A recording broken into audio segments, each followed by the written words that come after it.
Mary had a little man. We believe that all men are created equal. To the magnificent mosaic that is America. From radio beacon to radio beacon. I have a dream today. Change has come to America. Believe it. Help is on the way. Knock, knock. Who's there? It's a figment of your imagination. Randi Rhodes Show. Turn up your mind. President Biden has a pretty amazing, unprecedented record on job creation. Gas prices are ticking up after a 99-day fall because of OPEC, Saudi Arabia, Ukraine, not because of him. So what are Democrats supposed to do to win people over on the economy? Republicans have the lead on this issue. It might be unfair. That's right. Is there anything Democrats can do to change that? Well, it's not a question of being unfair. It's totally absurd. You have a Republican Party who on every single issue impacting working families is on the wrong side. And yet what polls show is that people think that Republicans are going to do a better job for them than Democrats. So what we have got to do is, A, of course, deal with the abortion issue. What the Supreme Court did is totally outrageous. Of course, we have to go after Republicans who are trying to undermine our democracy that people fought and died to preserve. But what we have got to do is take the attack to Republicans on the economy. Don't be on the defensive. You got 60% of the people in this country who are living paycheck to paycheck. Millions are working for starvation wages. I introduced legislation for a $15 an hour minimum wage. I got 0 Republicans. Right. We're the only major country on earth not to have paid family and medical leave. We need at least 12 weeks. 0 Republicans support that. Only major country not to have universal health care. No Republicans support that. At a time of massive income and wealth inequality, the American people want billionaires to start paying their fair share of taxes. No Republicans support that. So what I am saying is you got to go on the offensive. These people are phonies. They are corporate, working for corporations. We have got to take the fight to them. Let's do that. Hello. He is so right. Bernie is so right. It is unbelievably trackable how Republicans are never for the middle class. Never. Not any of their policies serve or service or help or aid or lift up or even include the middle class. None of their plans, none of their legislation, none of their ideas include the middle class. Why? What did Donald Trump accomplish? He accomplished, taking our wealth and redistributing it to the top 1% of this country. He allowed for corporations to have a lower corporate tax rate than they already had, and then actually allowed them to do stock buybacks with the saved money. Here we are in an inflationary spiral that is due to Donald Trump deciding that COVID was a hoax, even though it was rampaging across the globe and it was causing supply chain failures. He talks a great deal about America first, but it is Joe Biden that actually puts America first and Americans first. That's what the CHIPS bill is. The CHIPS bill is saying, hey, screw the reliance on foreign countries, on foreign governments, on communist governments for our supply of wafer chips, for our supply of microchips. Let's make them here. Let's actually invest here. Let's open up, a microchip factory in freaking Ohio. Let's turn the Rust Belt into a joke and make what was the industrial heartland of America beat again. Let's do that. And passes it with no Republican votes. Then he tried to do Build Back Better. Build Back Better included a lot of things for families in this country who are truly living paycheck to paycheck. 60% of America lives paycheck to paycheck. That's pathetic, that's sad, and that is absolutely unconscionable in the world's richest nation on the planet. But what do they do about that fact? Do they say, hey, when gouging occurs as we come through the pandemic, and we know that we have some supply chain issues, when profits for big oil, when profits for big ag are in the hundreds of billions of dollars, and instead of cutting costs for the American family as a thank you, or they actually gouge some more, the Democrats say, that just feels wrong. That looks wrong. That sounds wrong. And it's very, very, very uncomfortable for ordinary Americans who are paying the price for their supply chain failures. So what if we actually slapped a windfall profits tax on those companies so that they would not be incentivized to gouge? Not a Republican is for it. But let's go back to the family, ideas that were put on the table that actually were rejected already in the Build Back Better plan, right? So we had a child tax credit. What was that? It was a $300 a month check per child to help people get through a horrible pandemic. Well, all of a sudden, the Republicans are against it, and they're not giving us the 60 votes. They're not going to do it. So we don't have a child tax credit anymore to help ordinary middle-class families, okay? We said, hey, let's do a universal pre-K scenario. I mean, you're anti-abortion, so be pro-child. Incentivize people to think or understand that they could afford to have children in this country. Give them paid family leave once the child is born, universal pre-K once the child is 2 or 3. Let's do universal health care so that they know that their kids can go to a pediatrician for their vaccines. Let's do something like that. Let's include dental care so that kids can get their cavities filled. Mom and dad can get their cavities filled. Mom and dad don't have to lose their freaking teeth as they age. No, they're against that. They're against that too. I mean, it is just so unbelievable. Then we said, all right, could we just raise the corporate tax rate a touch, just a little bit? Well, what do you have in mind? Well, let's do a 15% minimum tax for very profitable corporations. They wouldn't vote for that either. But we were able to get that into a reconciliation bill because it dealt with tax. And tax issues can be dealt with in reconciliation bills. And so we only needed a bare majority. We needed the 51, and we had the 51, and we got the 51. And so now there's a minimum obligation for the most profitable companies to pay a minimum 15% tax. And they're against that too. So tell me, how are they good on the economy? How are they good on that? They're not. It's a ruse. It's a lie. And you know what? Dems cannot ignore this. They cannot surrender this issue. When the American people, in poll after poll, think that the economy, think that inflation are the two major issues, you cannot ignore those issues. Right. And in fact, not only should we not ignore those issues, we should make it clear to working families throughout this country, many of whom who are prepared to vote Republican, that if they vote Republican, they're voting for a party which is on every single major issue economically is against their interest. Yep. That's the fight that we have to make. And let me repeat again, I think that Supreme Court decision on abortion is a total outrage. This is an issue we must continue to stay focused on. The overwhelming majority of the American people understand that it is a woman who has the right to control her body, not state government. So I'm not suggesting we don't focus on that issue, but I'm suggesting get on the offensive on economics as well. Yes, because there is economic insecurity in this country. And you know why? You know why? You know how this inequality plays out now? Do you know how it plays out now? I mean, he's always been right about economic issues. He's always been right about this country needs a strong middle class. And he's always been correct on his policies regarding building a strong middle class. And we have a president, Joe Biden, who is all about a strong middle class because he grew up in a not so strong middle class household. Okay. So here's how it plays out now. Wealth and income inequality in this country. Three at the very, very top own more than half of the bottom of America. 3 people own more than half of the population of America. 3 people. This is more inequality than in any other period in our history, okay? In the modern history of this country, 3 people owning more wealth than the bottom half of our nation. Do you think Republicans care?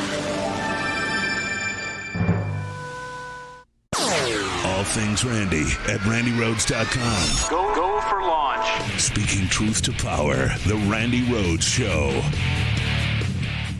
Do you more think money. Democrats have something to run on? Oh, I think we do. I know we do. And here's the contrast.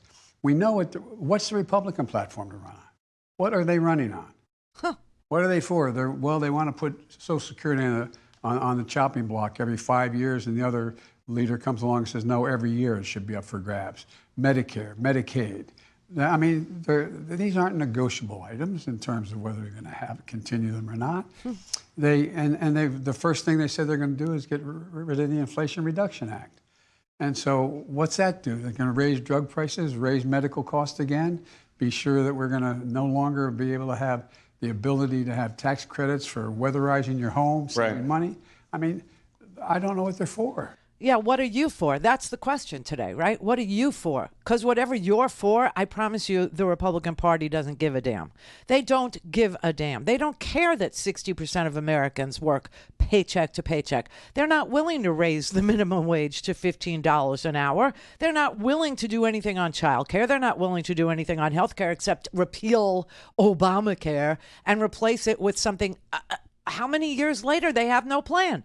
They just don't. They never did. They never will. And now they're after the seniors version of, universal health care. Now they're after Medicare. Now they're after Social Security. Now they're after, they want to privatize Medicare. We were touching on that yesterday with their Medicare Advantage. Yes, it's Medicare Part C for those of you who don't realize that you're being sucked into a private plan outside of Medicare. When you agree to Medicare Part C, you're giving up Medicare and you're moving into a for-profit private health care system that can still deny you care, that can still kick you off, that can say that you're not sick enough to get this or that, and refuse to pay the bill. Refuse to pay the bill. That can't happen in traditional Medicare. So just so you know, they've been on the sly trying to do this anyway, and now they're saying it out loud. So it's not enough that your kids don't have health insurance. It's not enough that they're against the children's health insurance plan. It's not enough that they're against you having universal health care. Now they want to go after grandma and grandpa. Now they want to go after my mother. My mother. Like a 92-year-old woman is going to be able to pivot and go out and somehow afford, let alone shop for, a health plan.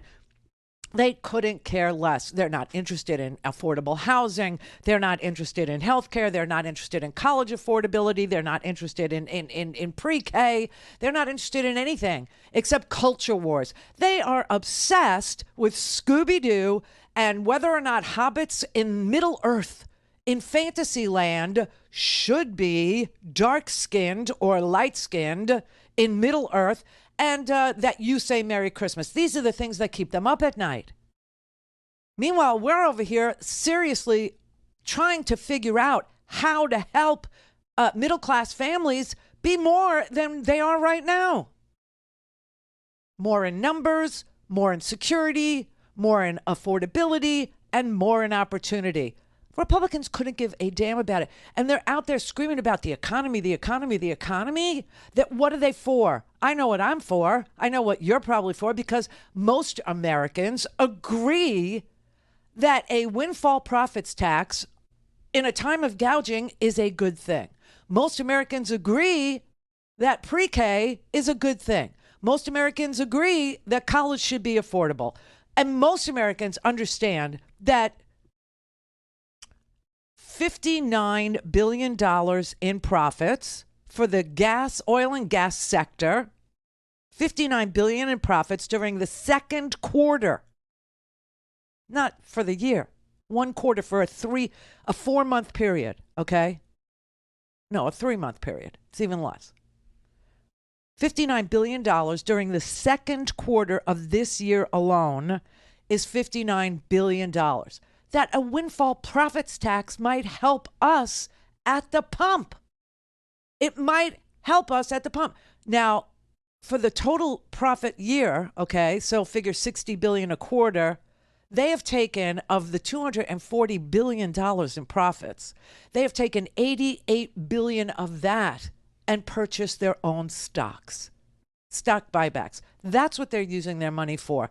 And they're bamboozling you into believing into believing that they need to have $120 billion in profits in order to excavate or produce or deliver. It's a lie. It's just a damn lie. And so when you look to see how can we get relief, what do we do? It has to be legislated. You have to have a windfall profits tax, and Republicans are against it. You know who else is against it? The American Petroleum Institute. The American Petroleum Institute. You know, we do have a lot of energy right here in the United States of America. We do. But the American Petroleum Institute, which is the lobby arm, this is the massive lobbying operation that American producers hire and pay multiple millions of dollars to. And they donate to amenable politicians. They want the price of oil high because their clients are petroleum producers and they like a high price on American resources. They like it. Why would they lobby for lower prices if they can increase the profit margin, if they can make more money off of your ass? Well, they won't. And that's why the American Petroleum Institute is against a windfall profits tax, too. So it's not just being angry at the people over there. It's not just being angry at, Russia or being angry at Saudi. You should be. They're disgusting. They're heinous. They're autocrats. And they've bound themselves together over unholy and disgusting human rights abuses. Okay, the two countries over there that are also part of the giant oil producing world, so are we. So are we. But they have banded together against us, so that Saudi Arabia can continue to, kill children in Yemen. And, Russia wants to, blow up Syria and now, devastate Ukraine. And what does Russia go after in Ukraine? They go after the electricity. They go after the energy. They go after that. And you know what Ukrainians are doing in response to that? They're buying potbelly stoves, hundreds and thousands of them, because they know what's coming this winter and they're not going to surrender. They're not going to give up. They're not going to give up their democratic ideas, and they're not going to give up their 30-year-old democracy. They're not going to give up on human rights. They're not going to give up on their children, and they're not going to give up on Ukraine's independence and democracy. But I promise you, here in America, gas goes to, $3 a gallon, $4 a gallon. All of a sudden, everybody's like, I don't care about democracy anymore. I don't care. I'm going to vote for the party that's denying free and fair election results. I'm going to go for the party that's taking away my privacy rights. I'm going to go for the party that's trying to break up, just in one state, let's say Ohio, 15,000 marriages. Yeah, because of the culture wars. I'm gonna go after I'm gonna reject a party that works their butts off for me. And I'm going to pick a party that has no economic principles, no economic ideas, no interest in raising taxes from the very, very wealthy, no interest in a windfall profits tax, no interest in pre-K, no interest in universal health care, no interest in a $15 minimum wage, and no interest in freedom, because I'm uncomfortable. I'm uncomfortable.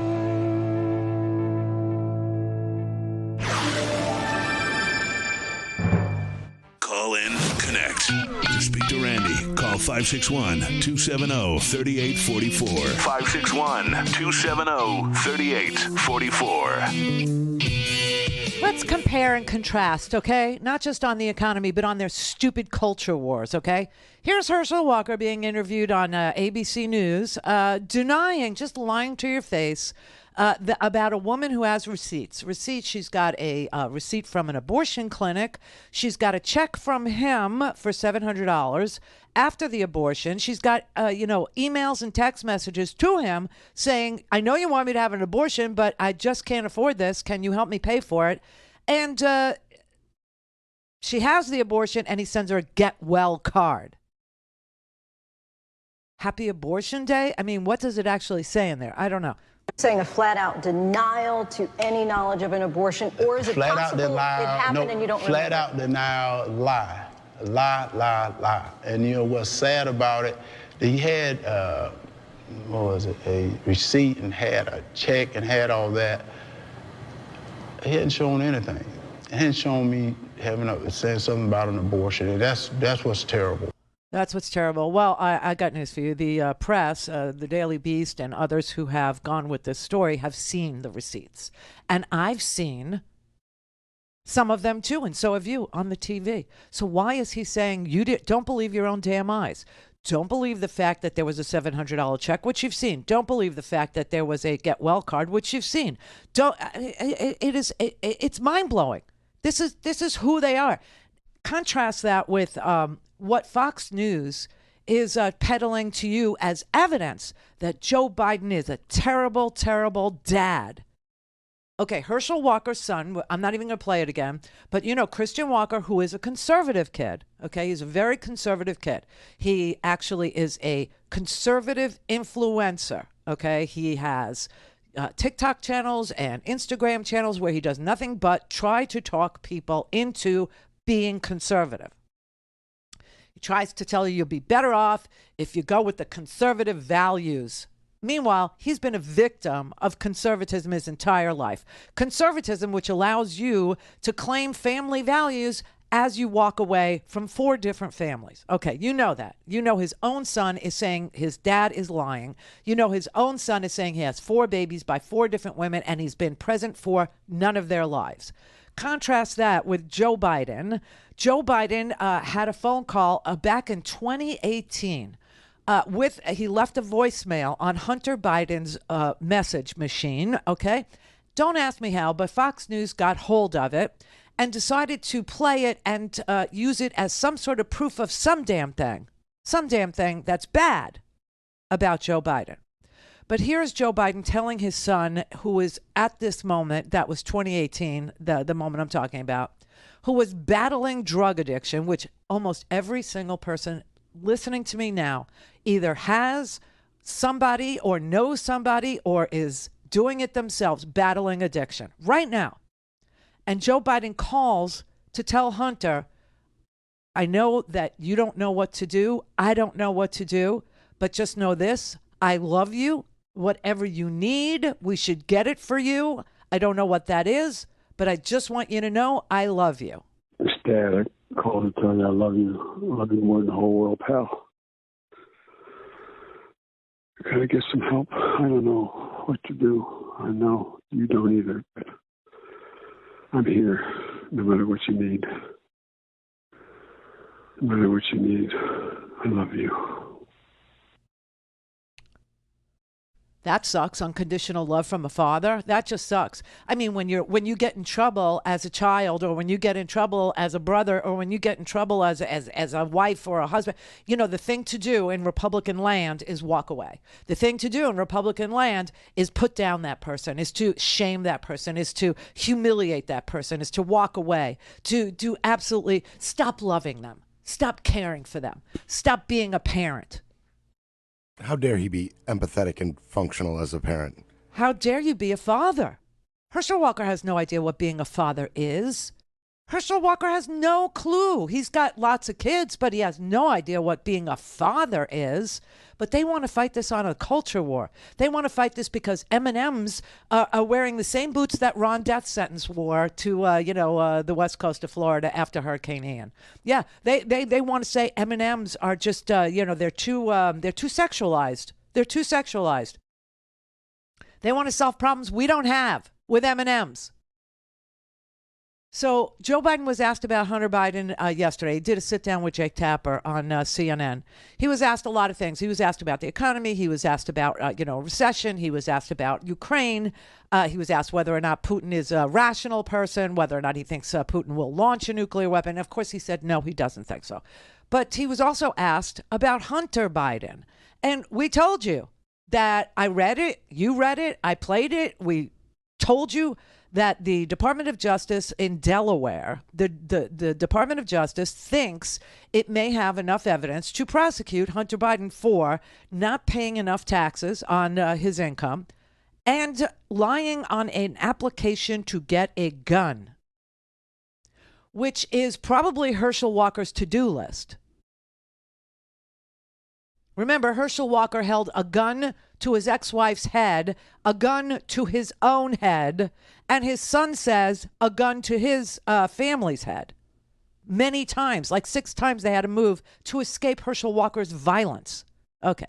So here is Joe Biden talking about Hunter Biden possibly being indicted if the U.S. attorney in Delaware, who is a Trump appointee, please do not forget that little factoid, who is the person who has to decide whether or not he wants to prosecute Hunter for what is a Republican to-do list, to get guns and cheat on your taxes. Our reporting, CNN's reporting, and the Washington Post reporting suggests that prosecutors think they have enough to charge your son Hunter for tax crimes and a false statement about a gun purchase. Personally and politically, how do you react to that? Well, first of all, I'm proud of my son. This is a kid who got, not a kid, he's a grown man. He got hooked on, like many families have had happen, hooked on drugs. He's overcome that. He's established a new life. He is, I'm confident that he is, what he says and does are consistent with what happens. For example, he wrote a book about his problems and was straightforward about it. I'm proud of him. He came along and said, by the way, this thing about a gun, I didn't know anything about it, but turns out that when he made my application to purchase a gun, what happened was I guess you get asked, I don't guess, you get asked the question, are you on drugs, you use drugs? He said no. And he wrote about saying no in his book. So I have great confidence in my son. I love him, and he's on the straight and narrow, and he has been for a couple of years now, and I'm just so proud of him. That's what being a father is. Not having 4 children, walking away from all 4 of them, and then saying that your baby mama is a lying sack of crap after your other baby mama says you held a gun to her head and you tried to hide the children in the first place from the press because you're not proud. Because you don't know what being a father is. Because there is no such thing in your world as unconditional love. This is the Randi Rhodes Show. To speak with Randi, dial 561-270-3844. That's 561-270-3844. Hey, just think about it. Pronouns in our military. How do you identify in our military? This is war times. What happened to push-ups? Sit-ups? Because I can tell you right now, China, Iran, and Russia not talking about pronouns. Holy crap. This man is so unqualified, not suitable, a liar, a cheat, dangerous, violent, and he's never served, and he's criticizing 15,000 U.S. service members who are transgendered. You know that Watkins girl that is part of the January 6th cabal? I mean, she's transgendered. I mean, what the hell? Anything convenient, anything at all, bully anybody that you can find? I mean, and I will tell you, even the conservative, influencers. This is Liz Wheeler. I don't know if you know who she is. It doesn't really matter. But she's trying to sell the audience that she serves conservatism, conservabots. You know, she's trying to tell them, sorry that we have crappy candidates, but you have to vote for them anyway. It does suck to have to vote for, excuse my French, but candidates. What? It does. That is where, right there, that's where the left would like us to stop. And they'd like conservatives to look at these allegations and say, listen, this man, Herschel Walker, is living his life in a way that we do not support. Therefore, we will not vote for him. Yes, it's called character. But that, my friends, is not even kind of the whole story. And if we stop right there, then we are doing a disservice to our country. By insisting that you elect people to the rarefied air of the United States Senate, a job only 100 Americans have, that particular interview ought to include whether or not this person is of good character, is of intellectual stability, is nonviolent. That is a bridge too far for the Republican Party now. This is too much to ask from their candidates, that the person have, never mind intellect or a bearing of a sensible human being, whether or not you agree or disagree with their policy prescriptions. They don't even want to, they say, oh yeah, it sucks to vote for somebody who's an idiot. It sucks to vote for somebody who has no character. It sucks to vote for somebody who's violent. It sucks to vote for somebody who is incompatible with our Christian values. It sucks to vote for somebody who lies to your face. But hey, this is like Dana Loesch the other day. She said, I just don't care if I have to abort dead baby eagles. I just don't care. I want the Senate. I want power. Power is the only objective. Power is the only thing we seek. We don't seek good policy. We don't seek democracy. We don't seek intellectual honesty. We don't seek any kind of honesty. We don't seek plans or protocols or working knowledge of how many U.S. senators there are. You know, I was just saying this to somebody today. I said, listen, if you're just trying to get through your life, it's probably sort of okay that as an American, you don't know how many senators there are in the United States Senate. It might be okay if you're just trying to get through it and you got 3 jobs and you got 2 kids and you just trying the best you can. It's probably okay to not know how many senators there are. That's how far I had to go to have this conversation, so that I wasn't viewed as being some sort of a elitist. I said, but you cannot be a U.S. senator and not know how many U.S. senators there are. I'm sorry, you just can't. There is no chance. There is no way. Now, of course, the reason why Republicans have gone out and sought the bottom of the barrel to be their candidates, to be their torchbearers, to be their marks, is because they hate government. They hate it so much they want to shrink it in a bathtub. They hate it so much they don't want it to function. They hate it so much they don't want you to be able to count on it, even in a hurricane's aftermath. Even in the aftermath of a natural disaster, they will vote against disaster relief, or in Marco Rubio's case, not even bother to show up.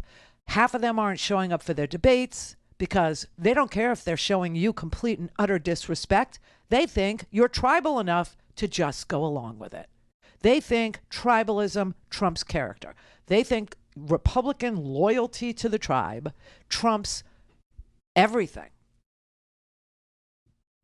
Your desire to stay a democracy. And that's why I'm telling you about Ukraine. Here you have Ukrainian people who are about to face one of the bitterest, I mean, it gets below zero in, like Lviv, okay, which is in the heart of Ukraine. These people understand that they are going to have a brutal winter with maybe an hour a day's worth of electricity and maybe no heat except what they can generate in a potbelly stove. And so the government is going to purchase thousands of potbelly stoves so people can heat the school, so people can heat their home, so people can heat the basement of a community center, so people have some place to go to warm up. In America, you don't even know enough to ask the Republican Party to join the Democrats in levying a windfall profits tax on big oil and gas, or Big Ag, who, by the way, it's unbelievable. Big Ag, they made billions, tens of billions of dollars during the pandemic in profits while we were sitting there in lines to get to the food pantry. In lines, miles long lines to get to the food pantry. And they were just gouging and they were just gouging. Agribusiness. Food prices soared by 33% last year. They're expected to go up another 23% this year. And the billionaires in the global food and agribusiness industry made $382 billion during the pandemic in profits. Where's the windfall profits tax? I mean, it is unbelievable. They just will let you go hungry. They do not give a damn about you. But for some reason, people are blindly going to believe the liars when they say We have a plan for the economy. Biden's bad on the economy. You know, they get us into the ditch time after time after time after time. And then we go and we get the car and we get the car out of the ditch and we bring the car to level ground and then we repair the car. And then once the car is operational yet again, they ask for the keys back and you give it to them. And they're going to do it again and again and again. You didn't like the child tax credit? It wasn't good for you to get $300 a month for each child that you were trying to feed? It sucked. It was bad. You don't want a windfall profits tax when people are gouging you. Gouging you. Biden has added 10 million jobs back to the economy. Okay? That is his number. That unemployment is at a 50-year low, 3.5%. Okay? That is the unemployment today. And they're trying to tell you that you're in a recession, or they're trying to tell you that, you know, things are going really, really south. They're trying to make you believe that the Republican Party is better on the economy or better on crime. We just went over the crime stats, okay? Violent crime in this country is falling. Yes, it did peak during the pandemic. It did go a little nuts during the pandemic, but I should remind you that in 2020, that was the last year of the Trump administration when violent crime went through the freaking roof. And guess where it went? Out of control. No, not in the big cities that always has a certain amount of crime in 6 square blocks of, you know, South Chicago or the South Side. But how about Bakersfield, California? Kevin McCarthy, you want to talk about law and order? Okay, let's talk. Bakersfield, the heart of your congressional district, is now ranked in the top 10 most dangerous metro areas in America. Your own sheriff said, we know we have a violent crime issue. Kevin, your district has been the murder capital of California for 5 years in a row. And if you're so concerned about crime, why did you vote against $350 billion in funding for law enforcement? Oh. Every Democrat voted for it. Right. When Democrats passed a bipartisan bill to fund local police departments, you didn't even bother casting a vote. Kevin, if you really want to talk about crime, let's start with your own party. Because it sure seems like you and your MAGA pals are fine with certain crimes. Crimes like stealing top-secret nuclear files, attacking the nation's capital, assaulting police officers, attempting to overthrow an election. Not to mention the little stuff, like tax and bank fraud. The truth is, Kevin, you aren't anti-crime, and neither is your party. You and your fellow Republicans are just trying to scare voters, playing politics while leaving it to Democrats to actually work for the safety of Americans. Yeah. Everyone can see. You're not pro-cop, Kevin McCarthy. You're pro-coup. I do want always corruption. Yep. Mary had a little man. The fault. We believe that all men are created equal. To the magnificent mosaic that is America. From radio beacon to radio beacon. I have a dream today. Change has come to America. Believe me. Help is on the way. Knock, knock. Who's there? It's a figment of your imagination. Randi Rhodes Show. Turn up your mind. You've called this judge a tyrant, correct? Yes. Okay. And you actually use that word a lot with your audience. You call people tyrants, don't you? Only when they act like it. Okay. And one way that you've been conveying to your audience that Judge Bellis has been acting like a tyrant is by showing her with lasers coming out of her eyes, right? You know you did that? I didn't direct that. First time I saw it was in court. Oh, so you've been watching this? Yeah, I've been watching. Okay. You could have just watched from the stage. Objection, argumentative. Sustained. But you've been broadcasting your show during this trial, haven't you? I have taped some of my show. Let's pull up 477. This is a full exhibit. Is this full? This should be in already. It is a full exhibit. And what was it, Ron? 477? 477, Your Honor. This is the tyrant you've been telling your audience about, right? Yep. Oh, my God. So liar and all-around douchebag Alex Jones has just been read the damages by the jury. awarded to the families in Connecticut, the other families. Okay, there was a trial in Houston with families, that sued him in Texas. And then there were 8 families that sued him in Connecticut. The Connecticut trial just wrapped up with the jury being told, the jury rendering their verdict. They found for the 8 Sandy Hook families that Alex Jones had caused nearly $1 billion of damage to them over the last 10 years.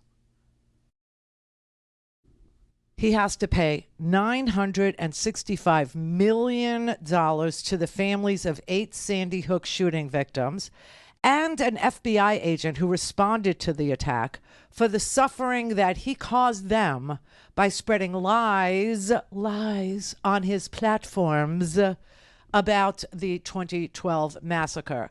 The liability was for defamation, intentional infliction of emotional distress, and violations of the Unfair Trade Practices Act for creating false narratives that the mass shooting was a hoax, and then profiting off of all of his lies while selling iodine packaged as some sort of a male remedy, let's put it that way, for whatever ails you men.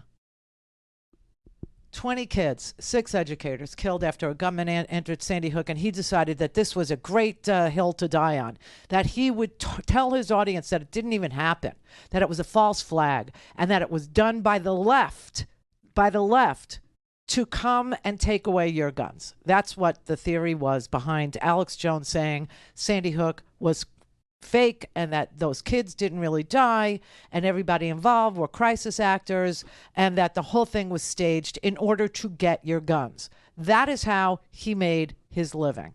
That is what he did. That is what he does. He lies. He's a douchebag. He hosts Roger Stone. He encourages violence. He was at the January 6th, thing. This. And of course, he declared bankruptcy, right? And told his audience that and that's fraudulent transfer in order to avoid having to pay damages in the Houston trial because he's a douchebag. And all you people that follow this and listen to this and believe this and listen to Roger Stone and join the tribe of lying crap, frontmen, just know, in the end, $965 billion worth of damages. That's what a person can cause in this country in 10 years. I mean, it's so unbelievable to me. That it took 10 years and that it takes 10 years to bring anybody to the bar of justice in this country, which is why people do it. This is why Donald Trump steals nuclear secrets, okay? This is why they cheat. This is why they lie. This is why they don't give an F, okay? The whole name of their game is delay, delay, delay if somebody actually manages to get through the precursors to trial. Right? Like first they have to serve you, they have to file a lawsuit, then a judge has to rule whether or not you have enough in your lawsuit to show that you have enough to present to a jury, shows that you've been damaged, shows that you have evidence, shows that you have some sort of a citing of a law that's been broken or of a civil suit. In the case of a civil suit, that you have damages to show, that you have damages that actually, were caused to you, and you have to be able to prove that. And then if you can get through like the whole first 5 years of depositions and interrogatories and paying an attorney and staying with those payments and the whole 9 yards, then maybe soon one day you will get to actually depose somebody. Maybe you will actually be able to serve somebody with a subpoena to appear. And of course, if they don't want to and they have enough money or they have the right lawyers, they can, argue with you about whether or not they have to appear. And that can go on for another, 4 or 5 years. And then finally, if you get somebody to sit down and be deposed and turn over their documents in response to a subpoena, which, by the way, Alex Jones didn't do. Alex Jones didn't appear. Alex Jones didn't provide the documents that were subpoenaed. That's why Alex Jones defaulted on this lawsuit, okay? He just rolled the dice. He just said, well, I'm not going to show up. I'm not going to participate. I'm not going to be deposed. I'm not going to this. I'm not going to that. I'm not going to answer questions. I'm not going to show you this. I'm not going to show you that. Whatever. And he defaulted in this case. And so all that was left was the damages portion. And after 10 long years of obstruction after obstruction, denial after denial, lie after lie after lie, rolling the dice, taking your chances, they adjudicate him. They actually say you owe $960 for almost $1 billion in damages to these 8 families. And he'll just say, I'm bankrupt. I can't pay them. What kind of a system is this? What kind of a justice system is this where if you can afford lawyers, if you can afford to ride it out, if you can afford to move your money at the end if you have to, declare bankruptcy if you have to, give the money to your family members, which is what he did. I think he gave it to his mother in order to avoid the judgment and paying the judgment. And then if you want to hold him responsible for fraudulent transfer at the end, right? That's another, 10 years? He'll be dead by then. And that's why people do crime. You want to know if crime pays? You'll have to decide from what I just told you is the scenario that you would be facing if it pays. If it pays. Clearly, Alex Jones believes it does. He thinks the law can't touch him. Donald Trump thinks the law can't touch him. Roger Stone thinks the law can't touch him. Steve Bannon thinks the law can't touch him. These people believe that they have figured out a way to be criminals. And then they're going to run on a high crime platform, solving the problem of crime. They're criminals. They're criminals. They like things just the way they are. Hunter Biden needs to be prosecuted, though, for lying on an application. Lying in the answer to the question, do you do drugs? Do you use drugs? He said no. That's clearly a lie. Put him in jail. Lock him up. Michael Flynn, our former director of national security, can't get a security clearance because he's so compromised. Jared Kushner gets $2 billion from our friends, the Saudis. Yeah. They feel like they can get away with that. And they may be right. They might be right. But I promise you that if you install another Republican majority government, they will get away with it. They will. And more just like them will come down the pike. Not less. Oh, no. More just like them. All things Randi at RandiRhodes.com. Go for launch. Speaking truth to power, the Randi Rhodes Show. January 6th, if you talk to people that were actually there, they talk about what an inspiring, uplifting, patriotic day that was, singing patriotic songs and enjoying the company of patriotic people. Ashley included. I hold comfort in the fact that I've seen her walking down the inaugural path, and I see that as it was a happy moment in her life. She was celebrating the fact that she was there, celebrating the fact that she just got to see Donald Trump speak. And so I appreciate everybody that was there sharing that day with her. And then, it suddenly turned violent, and I would like to see the catalyst for that change, because it's my belief that the Capitol Police waged war on the American unarmed citizens that day. And the FBI were active in making sure the violence happened and actually orchestrating that day. And that's my belief. That's Ashley Babbitt's mother, who believes that the FBI and the Capitol Police orchestrated violence on purpose against her daughter, and that's why her daughter is dead, because it was a happy day for her. She was, so happy to be singing patriotic songs. Apparently, she missed the warnings. All hell is going to break loose tomorrow. And it has to be vindicated to save our republic. We will win this fight, or America will step off into 1,000 years of darkness. The battle cries wrapped in their delusional lies about a stolen election. Steve Bannon, whose Twitter and YouTube channels were removed for rhetoric like this. I'd put the heads on pikes spent weeks on a podcast he calls The War Room, comparing the Republicans' fight to overturn a legitimate election to historic periods in the American Revolution and World War II. I've met so many people through my life said, man, if I was a revolution, I would be with Washington and Trenton. Well, you know, this is for your time in history. Okay. So apparently Ashley Babbitt's mother didn't get the recordings, the memo, the transcripts, or, anything from Steve Bannon and Roger Stone or Michael Flynn or John Eastman or anybody that was at the Stop the Steal rally that day. But I will tell you, she needs to read the newspaper. Tomorrow is going to be probably a recap of everything we've learned that did happen in order for January 6th to unfold in that violent, heinous way that it did. But it's also going to look at some film. I'm not clear exactly what we're going to see tomorrow because the committee is playing their cards very close to the chest. But I have a feeling Roger Stone will be included in some of the films that we see tomorrow, and that we might get some, clearer evidence that Donald Trump knew ahead of time that this was going to be violent. Now, if Ashley Babbitt's mother cares to read a newspaper, I would suggest today's Washington Post. The article I would draw her attention to is called New Evidence to Show Trump Was Warned of Violence on January 6th. Maybe then she could be disabused of the notion that the Capitol Police who got beaten, not just within an inch of their lives, but were killed. 4 of them died, okay?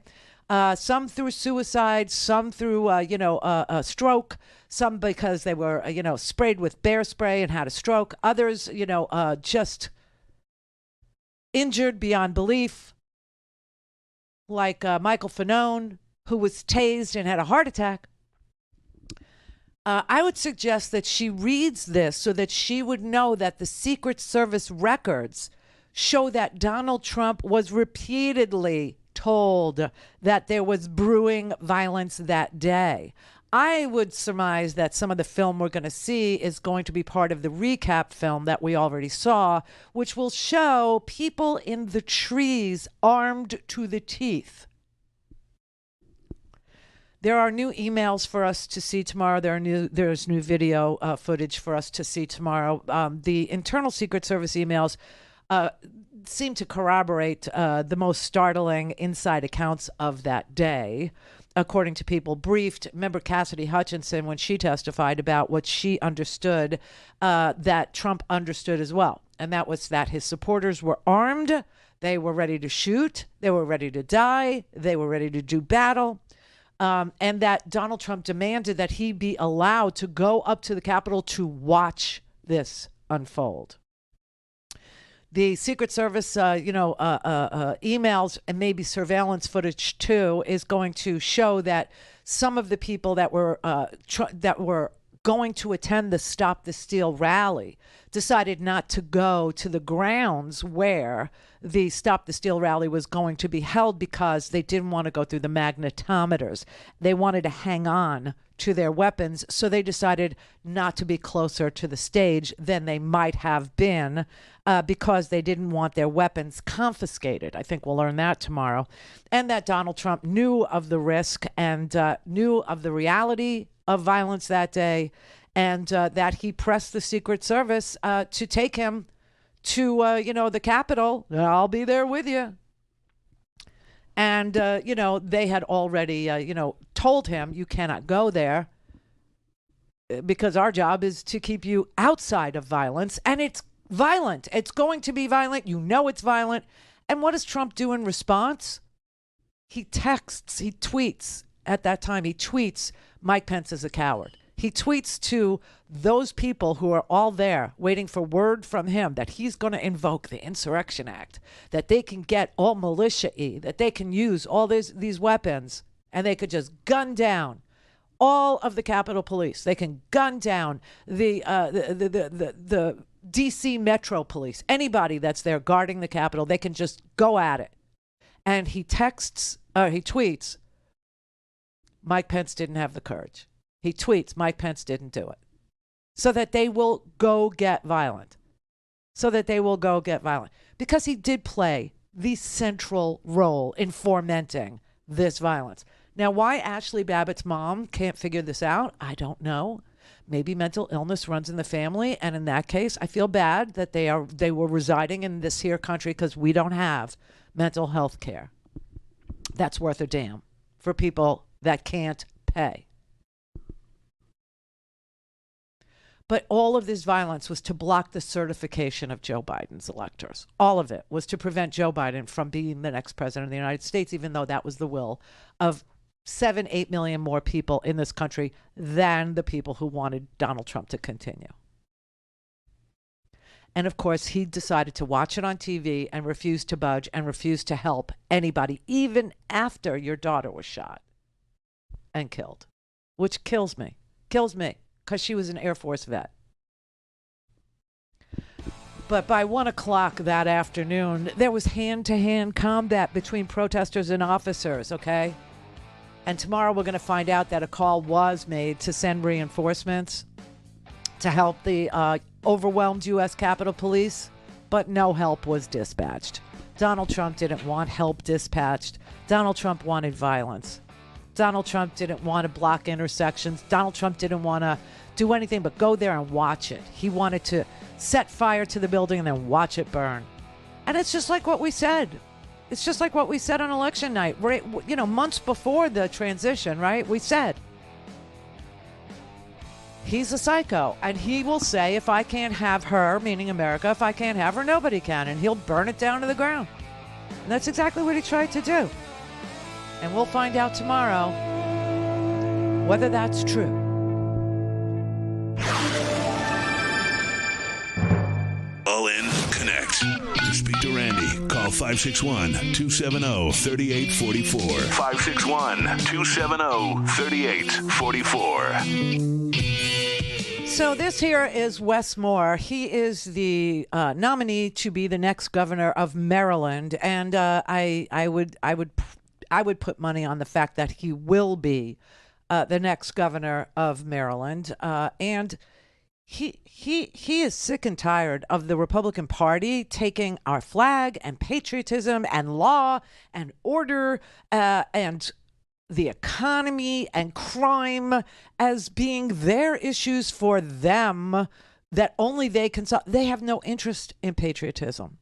They don't have any interest in democracy. They don't have any interest in law and order. And on the back end of this, I'm going to show you exactly what I mean. You talked about how you wanted to basically reclaim patriotism, where you said you're tired of being lectured to about patriotism, especially by a guy who put on a baseball cap and brought people here to the Capitol on January 6th. Why do you feel it's important that you take back patriotism? Yeah, I'm tired of it, and I refuse to have it done to me.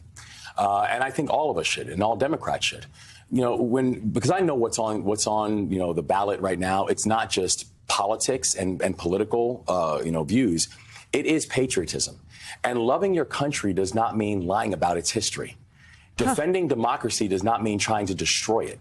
Hello. And, you know, when I talk about my definition of patriotism, I mean, I left my family and I defended this country in combat. I served as a member of the 82nd Airborne Division, led paratroopers in Afghanistan.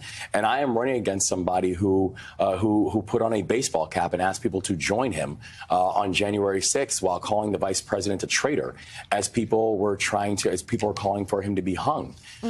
That's not patriotism.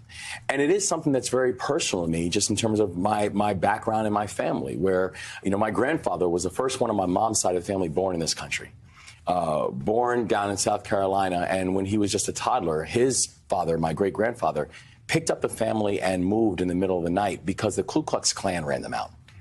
And the majority of my family always said they would never come back to this country, and many of them did not, except my grandfather.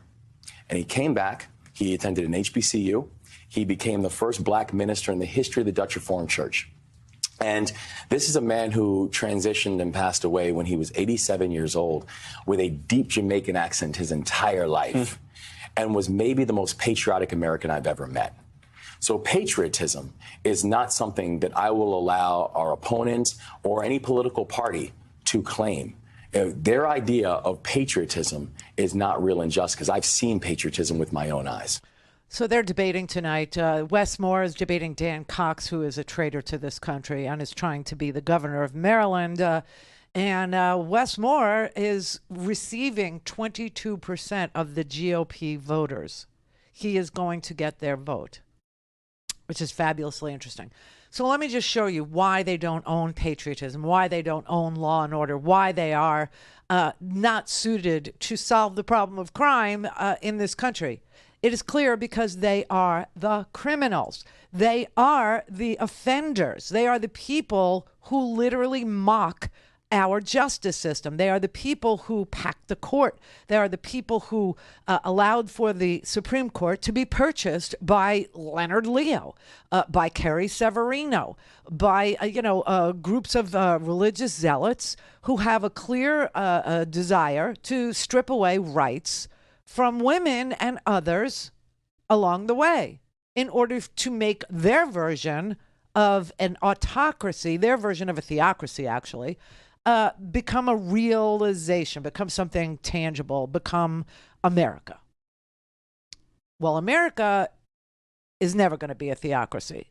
Something could take our place, but it won't be America because our Constitution forbids it, as you know. But with attorney generals like these, how in the world do we enforce our laws? How in the world do we, actually say the Constitution is the law of the land? And by these, I mean Ken Paxton. Okay. Ken Paxton in Texas is the worst attorney general that this country has. You know, Ken Paxton is responsible for sending up that ridiculous, fraudulent, frivolous request to the Supreme Court to overturn the election in Wisconsin and in Michigan and, around, right? And the Supreme Court, even in its packed state, even with Amy, even with Clarence, even with Gorsuch, even with Kavanaugh, refused to entertain that notion. And when that happened, I tried to explain to you that Ken Paxton, the Republican Attorney General in Texas, has been under felony indictment for securities fraud since 2015. This goes to the 10-year saga of Alex Jones. That wasn't even criminal. That was a civil case. Okay, it took 10 years for those families to get in front of a jury. 10 freaking years because there was no participation by Alex Jones. There was no document discovery. There was no testimony. Nothing. He just refused to acknowledge that the court was the court, or that we're a nation of laws, or that judicial power means anything to him, right? And so today's verdict for $965 million that Alex Jones is now adjudicated to pay these 8 families is the result of a default judgment that was entered into after 10 years of trying to get him to testify in his own behalf, or to say, he was innocent, or to show what he relied on to make the claims that Sandy Hook was a hoax, or whatever, or that he had apologized, or that he had changed tack, or whatever it was. And he couldn't do it, so he just refused the court order. Okay, so now you have Ken Paxton, who's in charge of enforcing the laws in Texas. And in 2015, he was indicted for securities fraud, and nobody has taken his testimony, and it's 2022. You understand what I'm saying? So if the Republican Party is going to pitch you on they know how to prevent crime, let me ask you this. Why in the world are they all criminals? Why are they all Herschel Walker had to be brought to family court in order to pay child support for Christian Walker, right? He had to be brought to court to pay child support for the 10-year-old that he has with the baby mama who says he wanted her to abort the 10-year-old also. It's not just the first abortion that happened, 15 years ago. But apparently their relationship continued, and she got pregnant again, and she now has a 10-year-old son. Well, Herschel Walker wanted that 10-year-old son aborted too. She wouldn't do it. But anyway, Ken Paxton is now under FBI investigation for assisting a real estate developer who hired his mistress and remodeled his home. And for of Ken Paxton's former top lieutenants are suing him to get their jobs back because they say they were fired after they were protected by the Texas whistleblower law for reporting potential crimes by the Attorney General to the feds. And you know what's really sick and scary? Only 34% of Texans think Ken Paxton has the integrity to serve as Attorney General. But according to polling, he's going to win. They're just going to vote for him. That's how tribal they are. This is the Randi Rhodes Show. To speak with Randi, dial 561-270-3844. That's 561-270-3844. This is just so, it's so typical of Republicans who say one thing and do completely another thing, like with the family values and Herschel Walker. And that's just the tip of the hypocrisy that exists inside that Republican Party, where they're everything is about cultural issues. Everything is about law and order. Everything is about stopping crime. Everything is about the economy, and everything is about, making things better for the middle class, when every single time they have a chance to do anything for the middle class, they turn their backs. They turn their backs on law. They turn their backs on order. They actually propose, violence on the United States Capitol in order to, keep Donald Trump, the president of the United States, in violation of the will of the people. They have no respect for democracy. They have no respect for the troops. I mean, we had to actually fight. Poor Jon Stewart got stuck fighting for his friends who are veterans who were damaged by bizarre and unique cancers from burn pits that were set up by Dick Cheney's Halliburton and KBR in war zones for wars of choice that these freaking Republicans wanted and voted for and sent our troops to go fight.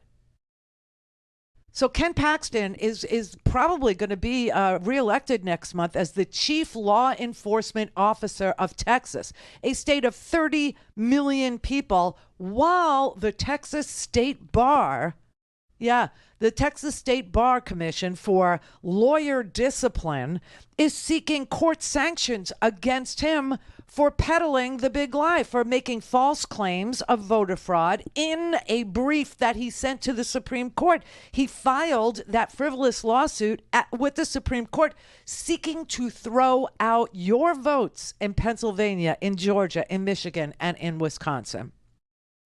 And after the Supreme Court rejected the case, he went and warmed up the crowd for the Stop the Steal rally on January 6th.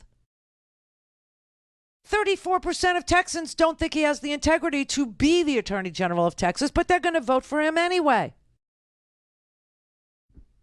He has an opponent. Her name is Rochelle Garza, and he's beating her by 7 points in the last poll, okay?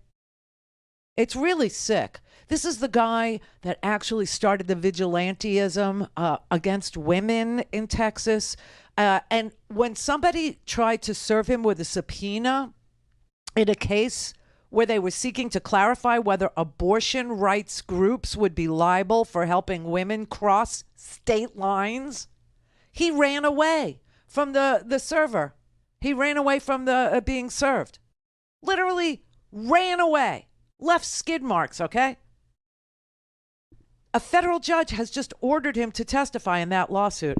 He announced in June that he would defend the unenforced Texas sodomy law following Clarence Thomas's suggestion to correct the error in its 2003 decision, Lawrence v. Texas, which struck down the 1973 law criminalizing gay sex.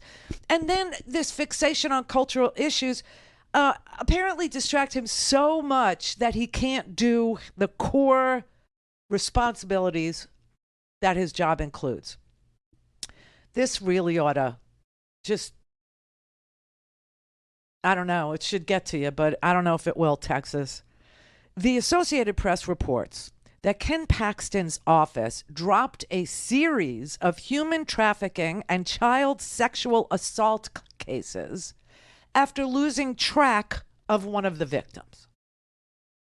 Because he can't keep track of the victims in the child sexual assault case and doesn't want to be embarrassed by the fact that he can't find the child he was supposed to be defending, he dropped the case. There were a series of cases of child sexual assault, and he dropped them all. And the story in the Associated Press reveals also that an advisor to Ken Paxton was quietly let go after less than 2 months on the job, after he showed child porn during a staff meeting. Yes, I said that. This is from the Associated Press, okay? It reveals that a Paxton advisor was quietly let go after less than 2 months on the job when he showed child pornography during a staff meeting. One prosecutor said he quit in January after supervisors pressured him to withhold evidence in a murder case. And another attorney signed a resignation letter in March that warned of growing hostility towards LGBT employees. There's also a revolt by senior staff. 8 former deputies have accused Ken Paxton of abusing his power by accepting bribes and tampering with government documents. Every single person that reported Ken Paxton was either fired or left under pressure. I have news for you that's going on here in Florida, too. We have a U.S. attorney here in Florida who was fired after he was elected. He was elected by us, the Floridians, by the people. And Ron DeSantis was peeved with him because he said he's not going to enforce the abortion ban because the abortion ban in Florida was deemed to be unconstitutional. And so he, as the U.S. attorney, could not enforce an unconstitutional law. And DeSantis fired him. Fired him. DeSantis is not the electorate. We're the electorate. We just elected this guy. This is what goes on whenever you challenge a criminal who holds high office. Among the allegations was that Paxton, who otherwise opposed COVID-related restrictions, invoked the public health emergency to issue an opinion in the middle of the night that delayed a foreclosure sale for one of his developer friends' properties. What? These are all criminals. And when you put criminals in charge of the hen house, when you put the fox in charge of the hen house, what do you think you're going to get? Law and order? A good result? Peace and prosperity? Or are you going to get crimes? Are you going to get fraud? Are you going to get thieves? Are you going to get stolen from by the government if the government is full of criminals? All right, let me play you this last clip of the day. This is really important. Okay. Do you remember Wendell Potter? Wendell Potter used to work for Cigna, a big insurance company, and he became a whistleblower when the ACA started to be, a thing. Well, he's still around, and Wendell Potter was interviewed yesterday about Medicare Advantage. Now, you got to remember the Republican Party wants to get rid of Medicare altogether, and this privatization scheme that they've got going for 20 years is actually working. And he was on Democracy Now! Trying to tell you why it's a scam. It is, I think, will be recognized in years to come as probably the biggest heist, the biggest fraud, the biggest transfer of wealth from taxpayers, middle income, low income Americans, from them to corporate executives and shareholders. It is a plan that has been in the works or has been around for about 20 years. It was born during the George W. Bush administration when Republicans controlled Congress and they were determined to start privatizing the Medicare program. And as you noted, now, 20 years later, is to the point that almost half, and in some cities and districts, well more than half already are enrolled in this program. It is a private program. It is operated by private insurance companies. Most of them are for-profit. In fact, this year, over 80% of the enrollment in these plans were people enrolling in for-profit plans. They're lured into these plans with deceptive advertising. The plans feature things that are common in private plans but not in traditional Medicare, such as prior authorization. Doctors have to get permission in many cases from the insurance company before they can treat their patients. Inadequate networks, particularly as people get older and sicker, and very, very high out-of-pocket cost if people knowingly or inadvertently go out of network. So it is a program that absolutely should be called disadvantage. Now, when the people who are perpetrating these crimes, these wealth transfers to their corporate donors from you, transferring your wealth to the very top, when they're in charge of governing, when they're in charge of enforcing the laws, when they're in charge of policing fraud and schemes and violating, Advertising Fair Practices Acts, etc., which Alex Jones was forced to pay almost $1 billion worth of damages for violating. But it takes 10 years. If you put them in charge, what do you think you're going to get?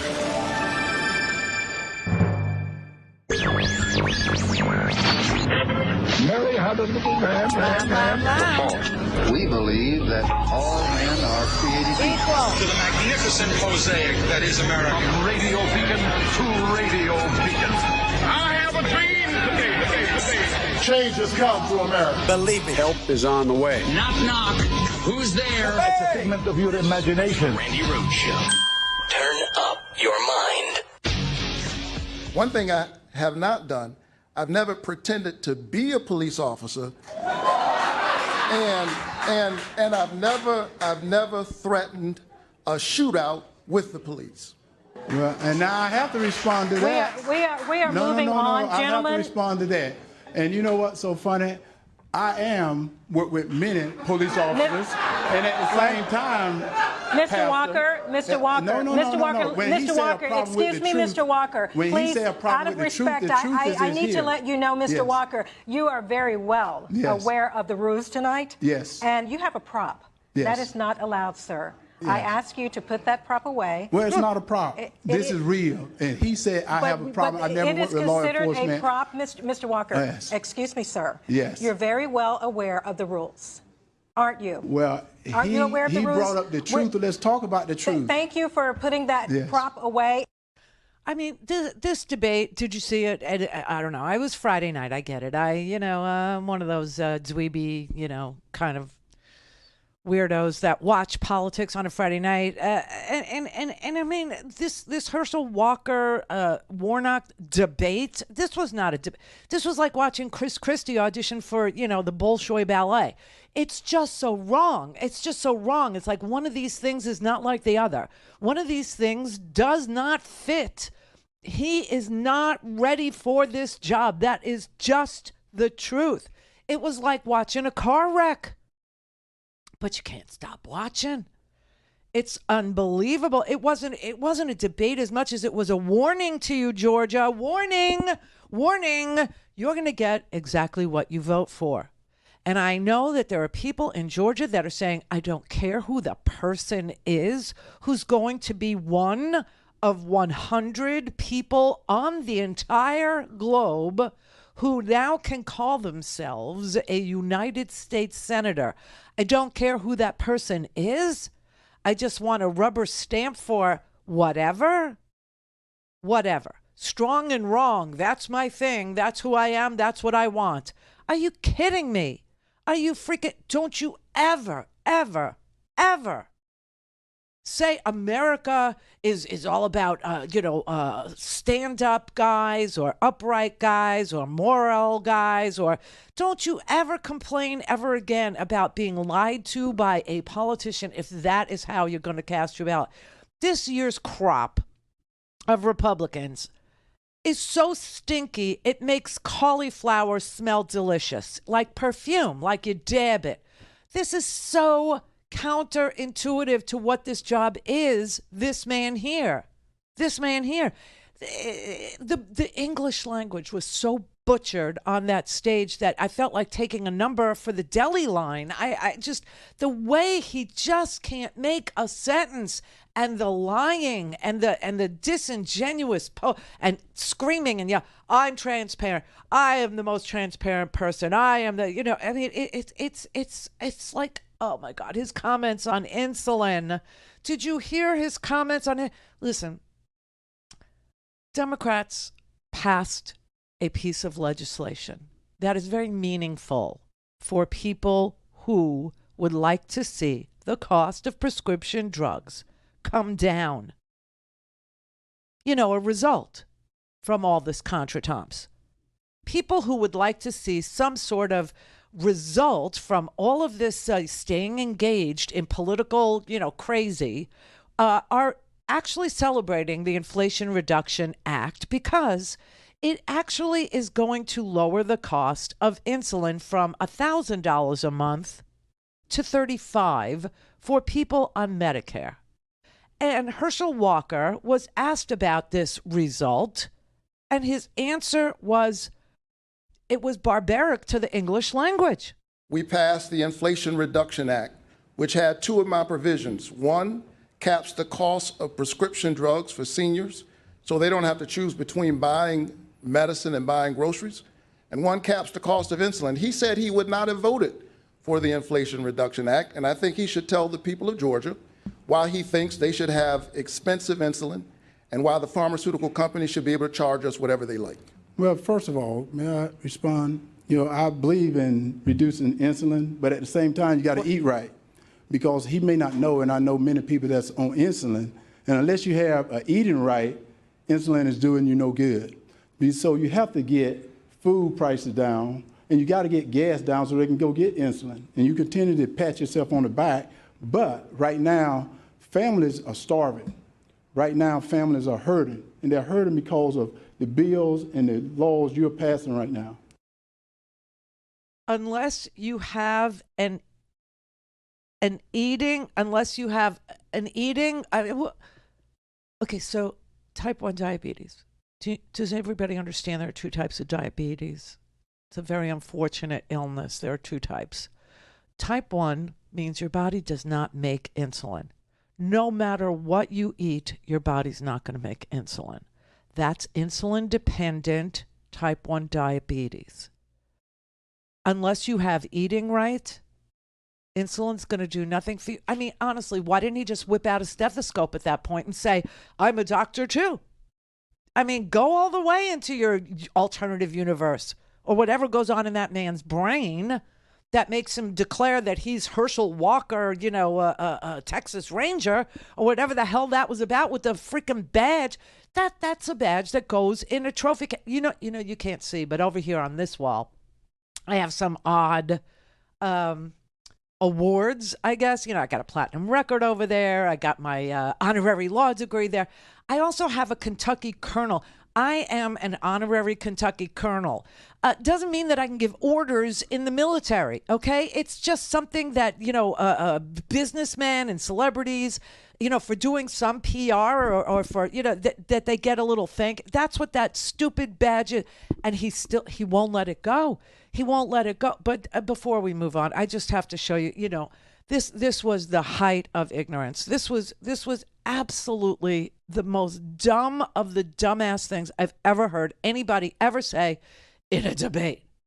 And I love the debate. I was telling Brett before the show, this is my favorite portion of the election cycle, the debates. It's my favorite part of the entire election cycle. You wait and you wait and you wait, and then you say, okay, this is like, Rock'em Sock'em Robots. They get up on the stage and they're going to exchange ideas, and this one's going to punch holes in that one's idea, why it can't work or why it can work. No. This was literally, the bar was set so low that on Friday I said that all Herschel Walker has to do is not trip over it and face plant. He tripped over it and he face planted. Because if you have an able-bodied job, you're going to have health care. But everyone else have health care is the type of health care you're going to get. And I think that is the problem. And what Senator Warnock wants you to do is depend on the government. What I want you to do is get off the government health care and get on the health care he's got to get you a better health care. So that's what I'm trying to do, to make you independent rather than dependent. Okay, so Senator Warnock has government health care. He has the Blue Cross Blue Shield government health care plan that comes with the job of being a senator. If we all had the government health care that Senator Warnock has, we would all have more money in our pockets and would have better health care. Okay? So what is he talking about? I'm trying to stay calm, but listening to him makes me want insulin. I get all dizzy and fuzzy trying to connect the words to try and fill in the gaps of what he's trying to say. If you have an able-bodied job, you will have health care. Everyone else will have health. I don't even know what he said. What does he say? I have a job. I'm a small business owner. It doesn't come with health care. I have to purchase it because I don't work for corporate. I don't work for corporate, you see. I'm responsible to run my business, and I'm responsible for my own health care. Oh, my God. All things Randi at RandiRhodes.com. Go for launch. Speaking truth to power, the Randi Rhodes Show. I work for Georgia, and I'm not going to be distracted about what Herschel Walker says about me. He doesn't tell the truth about himself. He said that he graduated from college. He didn't. He said he was valedictorian of his class. He wasn't. He said he started a business that doesn't even exist. And the other night when I said he pretended to be a police officer, he presented a badge as if that were proof that he really is a police officer. And now he wants us to think that he's a senator. I think the people of Georgia are wise and discerning, and they know that at the end of the day, I know who I work for. I work for them. I mean, that was yesterday's debate. You know, there was one on Friday, and then there was a rematch last night, and Herschel Walker just decided not to show up, and it was so much easier for the listener. Let's meet the candidates for this debate. They are in alphabetical order. Chase Oliver, a libertarian, is a businessman. Herschel Walker, a Republican, is a businessman and former professional athlete. Mr. Walker has declined to participate and is represented by an empty podium. That's him, the empty podium. You know, all hat, no cattle. That's him, an empty vessel, just an empty podium. That was the best representation Herschel Walker ever received, that he ever will receive. Because, I mean, the second this man opens his mouth, he is telling you, I know nothing. I know nothing about nothing. And if you vote for me, that is what you're going to get. You're going to get nothing, nothing. No results, no debates, no advice and consent, no questions at hearings, important moments in our history. I mean, this is unbelievable. This is just an amazing, disgusting, disgraceful denigration of a Senate seat. I mean, listen, Rand Paul, he didn't show up either. Rand Paul disrespected every one of his voters in Kentucky by saying, you know, I'm such a lock because I have an R after my name that I don't even have to respect the voters of Kentucky. I don't have to give any interviews. I don't have to say what my positions are. I don't have to show up for a debate. I don't have to lift a finger. I am easily going to be reelected. Herschel Walker did show up one night, and it was so terrible and so heinous and so embarrassing that he didn't show up the second night. And then over here you got Carrie Lake. You know, we had a lot of debates this week, and I don't know if you know all of them, but we had Carrie Lake, who was supposed to debate Katie Hobbs. But I told you the story where Katie Hobbs had a town hall, and Carrie Lake refused to debate Katie Hobbs. And so she decided she would show up at Katie Hobbs' town hall and disrupt the town hall by sitting in the front row, and she was going to harass and harangue Katie Hobbs as Katie Hobbs was on the stage. And literally, Carrie Lake had to be removed so that the town hall could occur.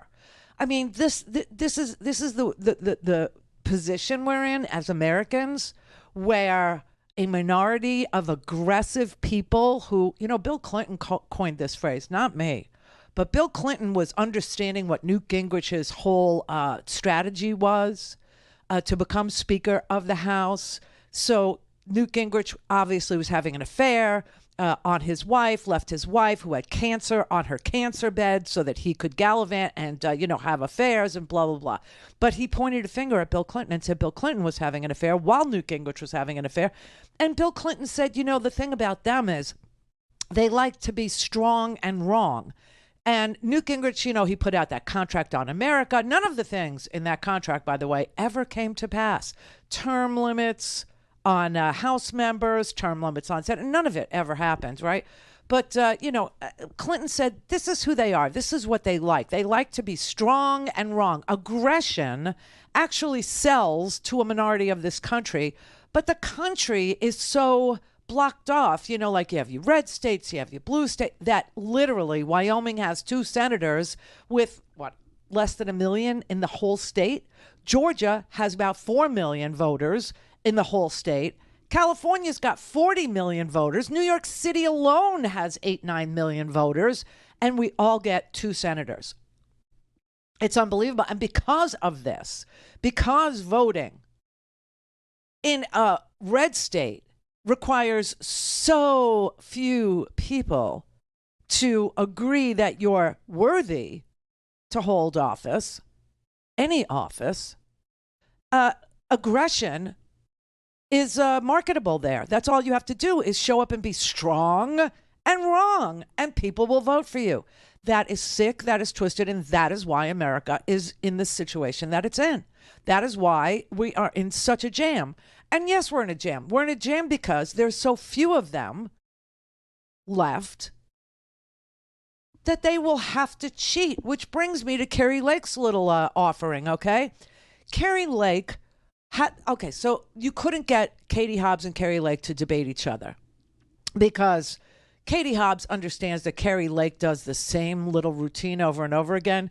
Kari Lake wants to peddle, strong and wrong. She wants to peddle this bull crap that the election was rigged and stolen and rotten and bad, and that Donald Trump actually won. And there are many, many Republicans who say this over and over again, which creates the doubt in the system itself. They actually perpetuate a feeling that our elections aren't good because they tell themselves or they tell their voters that the elections aren't good unless they win. So make a long story short, Kari Lake has been attacking every interviewer that she has sat down with. I mean, she has to sit down with some people. She sat down with a guy in Australia, and I can't play that. She sat down with a guy in Australia and she, yelled at him that he was being unfair to her because she peddles this lie. And so her thing is always attack the interviewer, attack the person who's asking the question instead of answering the question. Because if she answered the question honestly and truthfully, she would have to admit that the election was free and fair and that there's zero evidence at all presented to any court. 62 of them, were presented nothing. And that there is no evidence from any Secretary of State. There is no evidence from any state's governors, including Arizona, including Georgia, including Wisconsin, Pennsylvania, and on, of election fraud. It just didn't happen. So what happened on Sunday was CNN apparently had an agreement with Katie Hobbs and Kari Lake because it is important that people know who they're voting for. So they kept them separate. I swear to God, they kept them separate. It's like that movie, Luckiest Girl in the World. It is. Anyway, they kept them separate. And Kari Lake was interviewed first to be followed by an interview with Katie Hobbs. And that is how it was approached. Well, let me tell you something. She pulled the same crap as Kari Lake. First of all, I didn't realize till I read something in the paper that Kari Lake's husband is a video producer. He's a television and film producer, he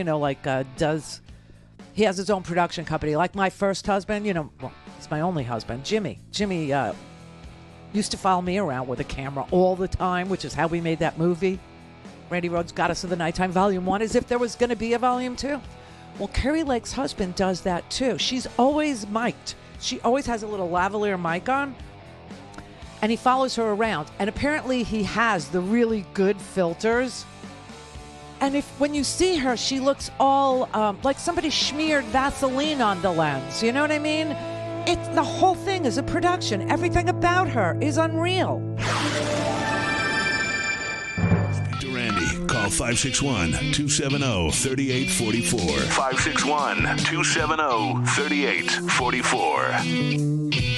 561-270-3844. We know it, and they know it. Donald Trump won. Trump won, and everyone knows it. I think Trump won in 2020. You count the legal votes that were cast in the state of Georgia, Donald Trump won this state. Do you believe Donald Trump legitimately won the 2020 election in Michigan? Yes. Yes, I believe that President Trump won that election, and I do believe that voter fraud occurred. I am the only candidate in this race to say that President Trump won in 2020. We had a fraudulent election, a corrupt election, and we have an illegitimate president sitting in the White House. Do you believe that Joe Biden is the legitimate president of the United States? Hell no. Tell me Joe Biden won? It is very clear that it was rigged. I will not accept the results of a rigged election. It was taken from us. Yes, ma'am. In 2020, President Trump endorsed me for Congress, but that election was stolen from us. The dirty, rotten Democrats stole the election. The election in many ways was stolen. We watched our elections be stolen. I think the election was stolen from Trump. The fake news, big tech, and blue state liberals stole the election from President Trump. You should be ashamed of yourself. All of you should be ashamed of yourself, repeating this big lie, sowing doubt in our system of choosing a president, which was free and fair. 50 different states, 50 different elections, 50 different secretaries of state, 50 different governors, all certified the results of their state's election. This is just vile. It is disgusting, okay? But Kari Lake was confronted with her stupidity and her lying. And Dana Bash asked her, why do you keep saying the election was stolen? Why do you keep saying it? You called the 2020 election corrupt, stolen, rotten, and rigged. And there was no evidence of any of that presented in a court of law or anywhere else, that any of those things are true. So why do you keep saying that? Well, there's plenty of evidence. We had 740,000 ballots with no chain of custody. Those ballots shouldn't have been counted. We had election laws. Where is the evidence of that? Really? Dana, there's plenty of evidence. You can find it. I'm happy to send it to your team. The problem is the media won't cover it. And we've covered really this extensively, and what you just said has been debunked. Only one side of it, Dana. The real issue, Dana, yes, the true side, is that the people don't trust our elections. They haven't since 2000. I'm a reporter. I've been sitting on your side of the desk for a long time. And since 2000, we have Americans who don't trust our elections. In 2000, in 2004, they didn't trust the elections. In 2016, Kamala Harris, Amy Klobuchar, and Hillary Clinton, everybody on the Democrat side said the election had problems. Ms. Lake, there definitely has been some of that. But I want to say in 2000, Al Gore conceded. In 2004, John Kerry conceded.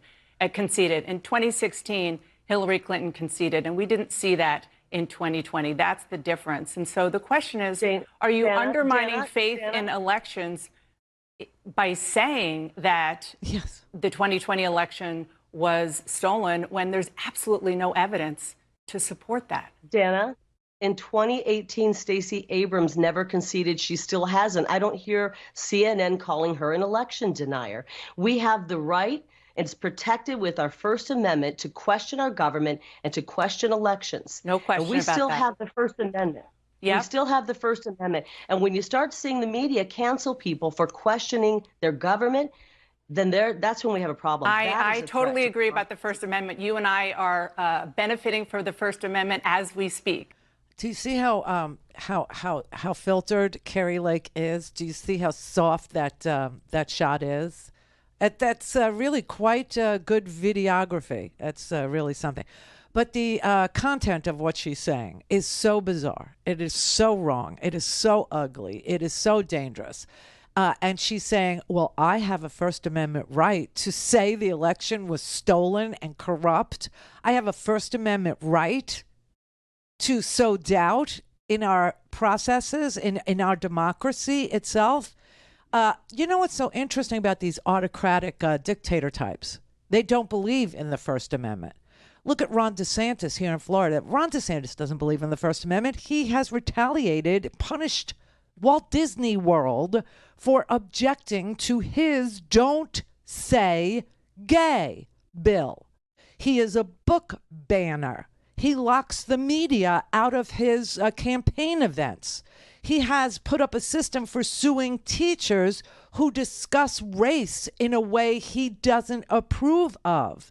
He has passed unconstitutional laws regarding protests, declaring them riots, and giving the people who are anti-protest, whatever the subject is that people are protesting, the people who are anti, they're allowed to run you down in their car if you block the road. These laws were declared unconstitutional. He also tried to pass an unconstitutional ban on abortion. Listen, criminalizing it, and there are prosecutors in this state that refuse to prosecute what the courts have found are unconstitutional proclamations from the governor. So the hell with her First Amendment right to sow doubt and distrust in her own government. She doesn't believe in the First Amendment. Because when she was asked to say, would she respect the results of this election, here was her answer. Will you accept the results of your election in November? I'm going to win the election and I will accept that result. If you lose, will you accept that? I'm going to win the election and I will accept that result because the people of Arizona will never support and vote for a coward like Katie Hobbs who won't show up on a debate stage. Well, that could go equally for Rand Paul. That could go equally for Herschel Walker, who was represented last night by an empty podium. The reason why I'll let Katie Hobbs is she has a very good reason to not get on a stage with this abject fraud, with this shrill, shrieking shrew of a election denier. You were Secretary of State. You are now. You were in 2020. Your reaction to what you just heard on that issue from Kari Lake? Look, I think anyone running for office who continues to say there was widespread fraud, they say they have evidence, they have yet to bring any evidence forward. You and I have talked about this so many times.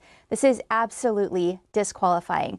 This is somebody who will have a level of authority over states' elections, the ability to sign new legislation into law, the responsibility of certifying future elections, and she has not only, as you heard, refused to say if she'll accept the results of this election, but also whether or not she would certify the 2024 presidential election if she's governor. This is disqualifying. This is a basic core of our democracy, and she has nothing else to run on. And so this is what she has centered her entire campaign around. Yes, it is. That and, like Vaseline lens, makeup artist, presentations of herself. I mean, this is just, it's so bad. It's so dangerous. And people are going to get what they vote for. And if you vote for autocrats, trust me, you're going to lose your First Amendment free speech privileges. They do not believe in dissent. They do not believe that you have a right to disagree with anything they say or do. They want to be your doctor. They want to be your sheriff. They want to be your they'll be. This is the Randi Rhodes Show. To speak with Randi, dial 561-270-3844. That's 561-270-3844. These are President Trump's top officials at the Justice Department, and they said under oath that they saw no evidence of substantial fraud in 2020. Take a listen. I made it clear I did not agree with the idea of saying the election was stolen and putting out this stuff, which I told the president was bull. I said something to the effect of, sir, we've done dozens of investigations, hundreds of interviews. The major allegations are not supported by the evidence developed. We were in a position to say, our people have already looked at that, and we know that you're getting bad information, that's not correct. So these are President Trump's own top Justice Department officials. Why not believe them? I'm looking at what's happening in Maricopa County, and you know what? Let's look at the 2022 election of August 2nd, where 1 hour into Election Day, because of my opponent, Katie Hobbs' incompetence, we ran out of ballots 1 hour into Election Day in one of our largest counties, Pinal County. That did happen, and the county officials there apologized. Only Republican ballots. I'm going to push back on things that didn't happen. That did happen, and the county officials apologized. But I want to ask about Dana, the 2020 elections. An apology doesn't bring somebody's vote back.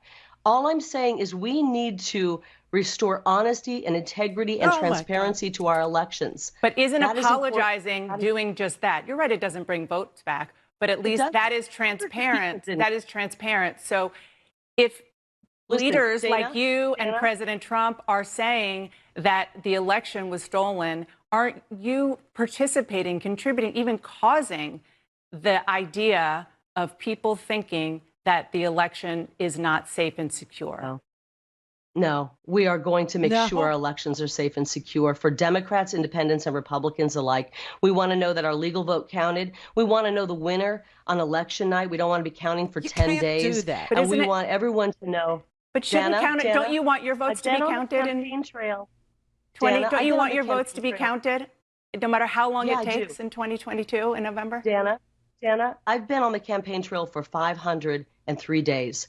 I talked to moms and dads who are losing children because of fentanyl poisoning. I talked to retirees who can't afford gas and food. I talked to parents whose children are getting out of high school and can't read. We have serious problems. I totally agree. I totally agree, which is why the election denial. You want to have me on here, Dana. You want to have me on here and talk 2020 election, and you're the one who accuses I would me never bring this up, ever, had you not been bringing this up consistently on the campaign trail. It is your whole campaign. It is the entirety of what you are campaigning on, is that the election was corrupt, that it was stolen, that it was fraudulent, that it's not transparent, that people cheat, that people stole. That is the entirety of your campaign. And God help you if you ask her about the platform upon which she stands, she will just change the subject or say, see, this is what you do. This is what you do. You have the nerve to ask me about stuff I say over and over and over and over and over and over again. You have the nerve to ask me about how I propelled myself into being considered governor material in the state of Arizona?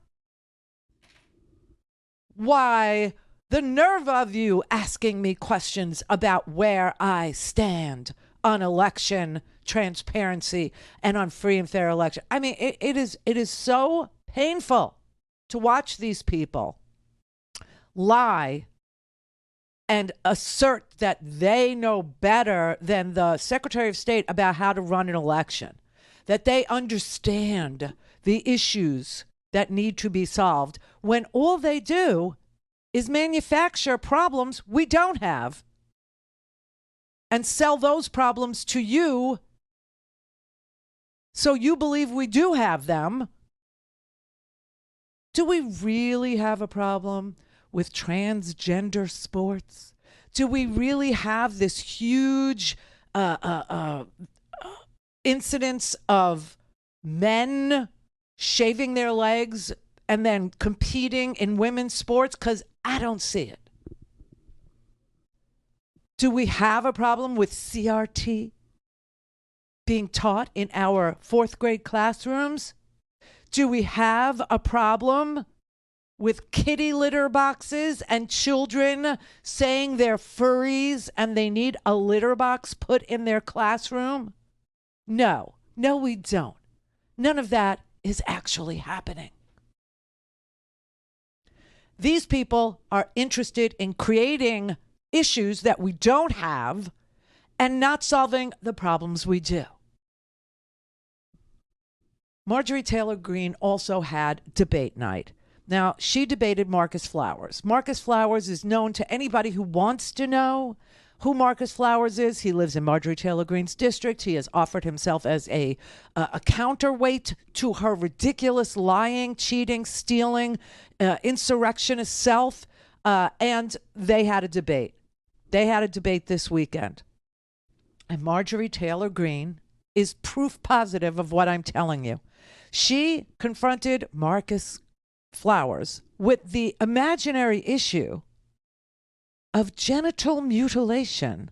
Marcus, you're a father, and you are a representative of the Democrat Party. The Democrat Party is the party of child abuse. It's the party that represents grooming children and sexualizing them in school, teaching anti-white racism in the terms of CRT education, and genital mutilation of kids that can't even get a driver's license, can't get a tattoo, and cannot vote. How do you stand there and represent the Democrat Party as a father? And do you believe in genital mutilation of children under the age of 18? And these puberty blockers that have severe health consequences? Time for your because question. I've introduced a bill to ban it and make it a felony to mutilate children's genitals. Do you stand by that? Boy, that was a lot. And God bless you, Marjorie Taylor Greene. If you truly believe that I'm praying for you. Seriously, dude. I mean, what is the deal with these people? What is their deal? They create these straw men all the time telling you that there's, bad. What do we have? Dr. Evil out there who just wants to genitally mutilate children. They believe that kids go to school and demand litter boxes. I swear to God, this is a big thing. I got tons of these clips. I haven't played any of them because it's so sick and so twisted. But all over this country, you have Republicans that are asserting to their voters that children are going to school demanding that the teacher put a litter box in the classroom so that a child who believes they're an animal, a child who believes they're a cat, or a child who believes that they're some sort of animal that uses a litter box can use the litter box, and that this is an epidemic. It isn't happening. This is garbage in, garbage out. They keep on inventing crap for you to be outraged about. And if it was happening, I would tell you, go get outraged about it. But it's not. CRT is not being taught in classrooms. Genital mutilation of children is not happening with, evil, maniacal doctors. Okay? No woman is changing her mind about childbirth in the 9th month and saying, oh, I changed my mind. Abort me. These things are not happening. They don't happen. This is garbage because they can't solve the problems that they created. The supply chain issue is a supply chain issue because we had a global pandemic and the Republicans said it was a hoax. We have inflation because of those supply chain issues globally, and because they won't pass a windfall profits tax on their corporate donors. Now, people are gouging you right now. They're gouging you. Oil and gas has had multi-billion-dollar profits this year, the year of COVID, the year before that. And they will not pass a windfall profits tax, so they continue to be able to gouge you. Do you really think that the price of coffee has changed that much? I used to buy a bag of coffee for work, okay, at the supermarket. And it was like $6 for a bag of coffee. It's now $11. Do you think that is somehow solvable by telling you kids are peeing in litter boxes? I mean, really? No, it would be solvable if we had a windfall profits tax where the company had to show that their costs actually went up $3 a bag, $4 a bag, before they could charge you $3 or $4 a bag more. I'm telling you right now, this is such stealing. This is such chaotic governance. This is such a sad, sad state of affairs. But again, America, hear me. You're going to get exactly what you vote for. You vote for dishonesty, you vote for gouging, that's what you're going to get.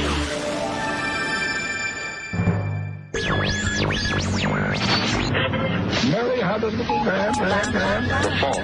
We believe that all men are created equal. To the magnificent mosaic that is America. From radio beacon to radio beacon. I have a dream today. Change has come to America. Believe me. Help is on the way. Knock, knock. Who's there? It's a figment of your imagination. Randi Rhodes Show. tomorrow on January 6th. I'm very excited. This is our 1776 moment. My body camera captured the violence of the crowd. I was dragged from the line of officers. I heard someone scream, "I got one."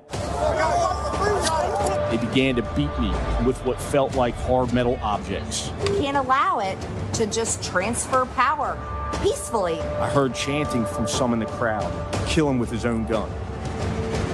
I said as loud as I could manage, "I've got kids."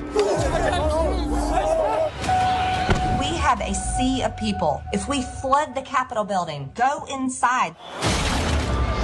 I ended up on my hands and knees and blind. He yelled at me, shouting, "You will die on your knees."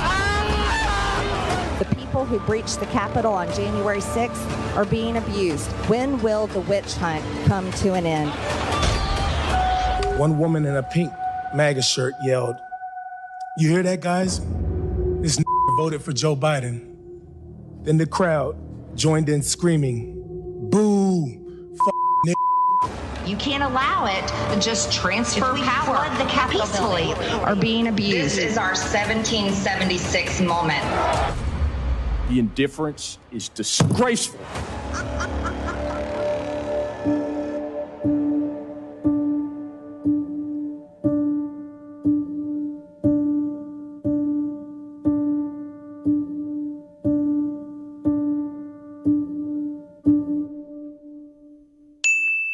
That is Marcus Flowers. That is who is opposing Marjorie Taylor Greene. And they had a debate this weekend. And instead of answering the question honestly about anything to do with this insurrection, Marcus Flowers asked her very kindly, very gently, why do you care more about these insurrectionists, these criminals, than you do about the people in your district? You spent your time in Congress these last couple of years providing aid and comfort to the January 6th insurrectionists. My question for you is, why do you care more about those criminals in jail than you do about the people of our district? You want to know something? I care about stopping the two-tier justice system that is happening right now in America. I was a victim of the January 6th riot, and I've said it over and over again. I'm completely against what happened on January 6th. What? But I will not stand by and watch Merrick Garland turn the Department of Justice into a political weapon and the FBI sending it after parents that are addressing their school boards, people that walked in the Capitol and have been held in jail for nearly 2 years, while Antifa and BLM rioters go free and are never held accountable. Okay, this is just amazing. This is the woman who told everyone who would listen to her that this was your 1776 moment, that you had to go into the Capitol, that you had to not let a peaceful, and she put it in quotes, transfer of power occur. Now all of a sudden she's the victim. She's the victim of the January 6th insurrection. And Antifa and BLM, they went scot-free. Listen, every single person who did any kind of violence in any city that was part of BLM protests went to jail. This manufacturing and rewriting of her own history is bizarre. They're all bizarre. This crop of candidates are strange. Marcus, you're a father, and you are a representative of the Democrat Party. The Democrat Party is the party of child abuse. What? It's the party that represents grooming children and sexualizing them in school, teaching anti-white racism in the terms of CRT education, and genital mutilation of kids that can't even get a driver's license, can't get a tattoo, and cannot vote. How do you stand there and represent the Democrat Party as a father? Oh, my God. And do you believe in genital mutilation of children under the age of 18? And these puberty blockers that have severe health consequences? Time for your because question. I've introduced a bill to ban it and make it a felony to mutilate children's genitals. Do you stand by that? Boy, that was a lot. And God bless you, Marjorie Taylor Greene. If you truly believe that I'm praying for you. Bless your heart. Bless your heart. But he asked her, and she was asked in this debate again about this insurrection, and she said she is the victim here. Our law enforcement officials, And every one of them that I've talked to, almost to a person, has said Marjorie Taylor Greene is not who they want representing them. So yes, this campaign is about Marcus Flowers, not MTG. Thank you. Joshua, it's your turn. I need a rebuttal to that. You cannot accuse me of insurrection. I was a victim of the January 6th riot just as much as any other member of Congress. That was the third day I had on the job. I had nothing to do with what happened there that day, and I will not have you accuse me of that. That is wrong of you to do. You're lying about me, and you will not defame my character in that manner. Did Joe Biden win the election, Congresswoman Greene? Joe Biden is the president of the United States, Absolutely, but you pushed a big lie that said he did not win the election. There was election fraud. You drove those people to the Capitol on January 6th with your lie. We're going to move on. Josh Rowe, it's your turn to ask and my a question husband has to proof Marjorie of it. Taylor Greene. We have FOIA evidence of proof of election fraud that came out. Excuse me. We're ready to move on to the next question for you. Okay, but he's not going to accuse me of a crime. Would you like your question? Would you like your question? Yes, ma'am, I would. Thank you. Oh, my God. Isn't her husband, A, divorcing her? Not that I was going to bring it up. And B, if they had proof of election fraud, don't you think the 62 different court cases would have been the opportunity, the chance, the time to introduce election fraud evidence? There was no evidence because there was no election fraud that would have changed the result of any state's election. Period. End of story. She knows that. But this idea that this woman who incited all this violence, who was part of all this violence, who said, this is our 1776 moment. We can't let power transfer peacefully. We have to go inside the Capitol. I had nothing to do with it, and I will not allow you to impugn my reputation when you say that I had something to do with it. I had nothing to do with it. You literally went to the White House. Just finished with our meetings here at the White House this afternoon. We had a great planning session for our January 6th objection. We aren't going to let this election be stolen by Joe Biden and the Democrats. President Trump won by a landslide. Call your House reps, call your senators from your states. We've got to make sure they're on board, and we already have a lot of people engaged. A lot of people engaged. And then you had Steve Bannon sitting on his show going, all hell's going to break loose tomorrow. They all knew. The idea that they're the victims now is so them. It's so Orwellian. It's so Alice in Wonderland. You're through the looking glass with them. Black is white, up is down. I mean, did they all drop acid? What is the dealio with these people? It is just so unbelievable.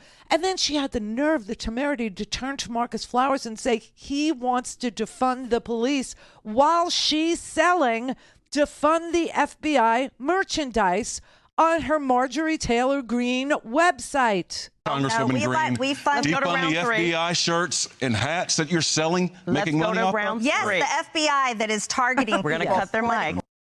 Yes, they're law enforcement too, MTG. I mean, it's so strange. It's so untenable. It's so undoable. You cannot live in this world. You cannot be pulled into their dark black land of holes and expect that you're going to get any sort of result for anything that's plaguing us. Nothing. In fact, you vote for them and you lose the little bit that we still have left. You lose the First Amendment. You lose the right to vote, you lose the right to choose, you lose your right to privacy without due process. They will make the choices. They will make all your choices. Medical choices, school choices, everything. Gun choices. You name it, they will choose. And you can go to hell.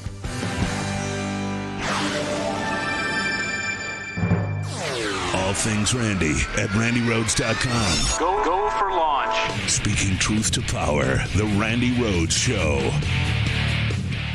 Dear young people, don't vote. Don't vote. Everything's fine the way it is. Trump. That was us. He's our guy. Tax cuts for the rich? Hell yeah. I'm rich as Climate change? That's a you problem. I'll be dead soon. Sure, school shootings are sad. But I haven't been in a school for 50 years. I can't keep track of which lives matter. Sure you don't like it. So, you'll like some meme on Instagram. If the weather is nice, maybe you could go to one of those little marches. You might even share this video on Facebook. But you won't vote. You young people never do. But I do. I do. I do. Midterms, primaries. Every single election. We'll be there, but you won't. Because we're a generation of doers. Not whiners. And we're doing great. Yep. Trump, that was us. That's a Rock the Vote commercial. I love that commercial. That commercial aired in 2016, and it's still beautiful. It's still perfect. I love that ad as well. I love to be scared to death of it. Yeah, absolutely. And today, on CBS this morning, they told us that young voters are not enthusiastic about voting. Let's talk about voter turnout when it comes to enthusiasm in this election. Yeah. Look, this might be the most important thing. Let me show you this age breaks. People say they'll definitely vote. Look at this. Much smaller numbers among people under 30. They're not as engaged with politics. They're feeling like the economy's not working for them, so they're kind of standing back and not getting as involved, but older people are. And that's a big difference because the younger people are part of the Democratic base. If they don't show up, hurts Democrats' chances. Younger people, get out there and vote. It's important. It's important. You know, I mean, that's what it says on the teleprompter. It's important. Yeah. That is an issue. That is a huge issue. And if you feel like the economy isn't working for you, just know this. Democrats, yes, do better on the economy every single time than Republicans do. Yes, true that. Just seems that the economy does better under the Democrats than the Republicans. Just seems that the economy does better under the Democrats than the Republicans. Just seems that the economy does better under the Democrats than the Republicans. Just seems that the economy does better under the Democrats than the Republicans. Just seems that the economy does better under the Democrats than the Republicans. Believe him. I mean, seriously, the only president to ever leave office with a loss of jobs is that one there. That one. He's the only one that ever came into office with more jobs than he left with. Okay? Why? Because he said COVID was a hoax. That's why. That's why. When there were only 5 cases, remember when there was a cruise ship out there? Remember that? He said it was a hoax. He didn't want to do anything. Now, compare that to Obama, who had an Ebola outbreak. Never had to shut down the economy. It never became a pandemic here. It never, ever, ever shut down our schools. It never shut down. Our hospital workers weren't like so burnt out that they quit at the end of it. They suck, okay? They're not good at governing. They're good at selling. You know, they're like that Ned Beatty character in Network, right? They say I can sell anything. I'd like to sell you something, Mr. Beale. Valhalla. Right? And he sells Howard Beale, the anchor, the news anchor, on the idea that there is no democracy. There are no peoples. There are no governments. There's only one giant corporation made up of AT&T and IT&T and DuPont and Dow Chemical and Exxon and Mobil. And that's it. That's all there is. That's what Republicans believe. That's what they believe. They believe in oligarchy. They believe that people are too random and too under and poorly educated to self-govern, and that you need to turn it over to the corporate. And corporations are people now. Corporations will decide what's good for you and who dies of cancer and who doesn't get stuff dumped into their clean crystal water, and, who gets to go to school and who gets to profit and who doesn't. That's it. That's their entire ideology. The corporate cosmology. That is who they are. That is what they want. And they have you believing that that's what you want to, as if corporations are going to respect your First Amendment right. Listen, private companies, They're the ones who say that if you say something racist or if you give out bad COVID information, you can't be on their platform. You know why they're able to do that? Because they're private. The only guarantee you have is a First Amendment privileges, a First Amendment right to say what you want to say. That's the First Amendment protects you from government interference. Okay, government interference.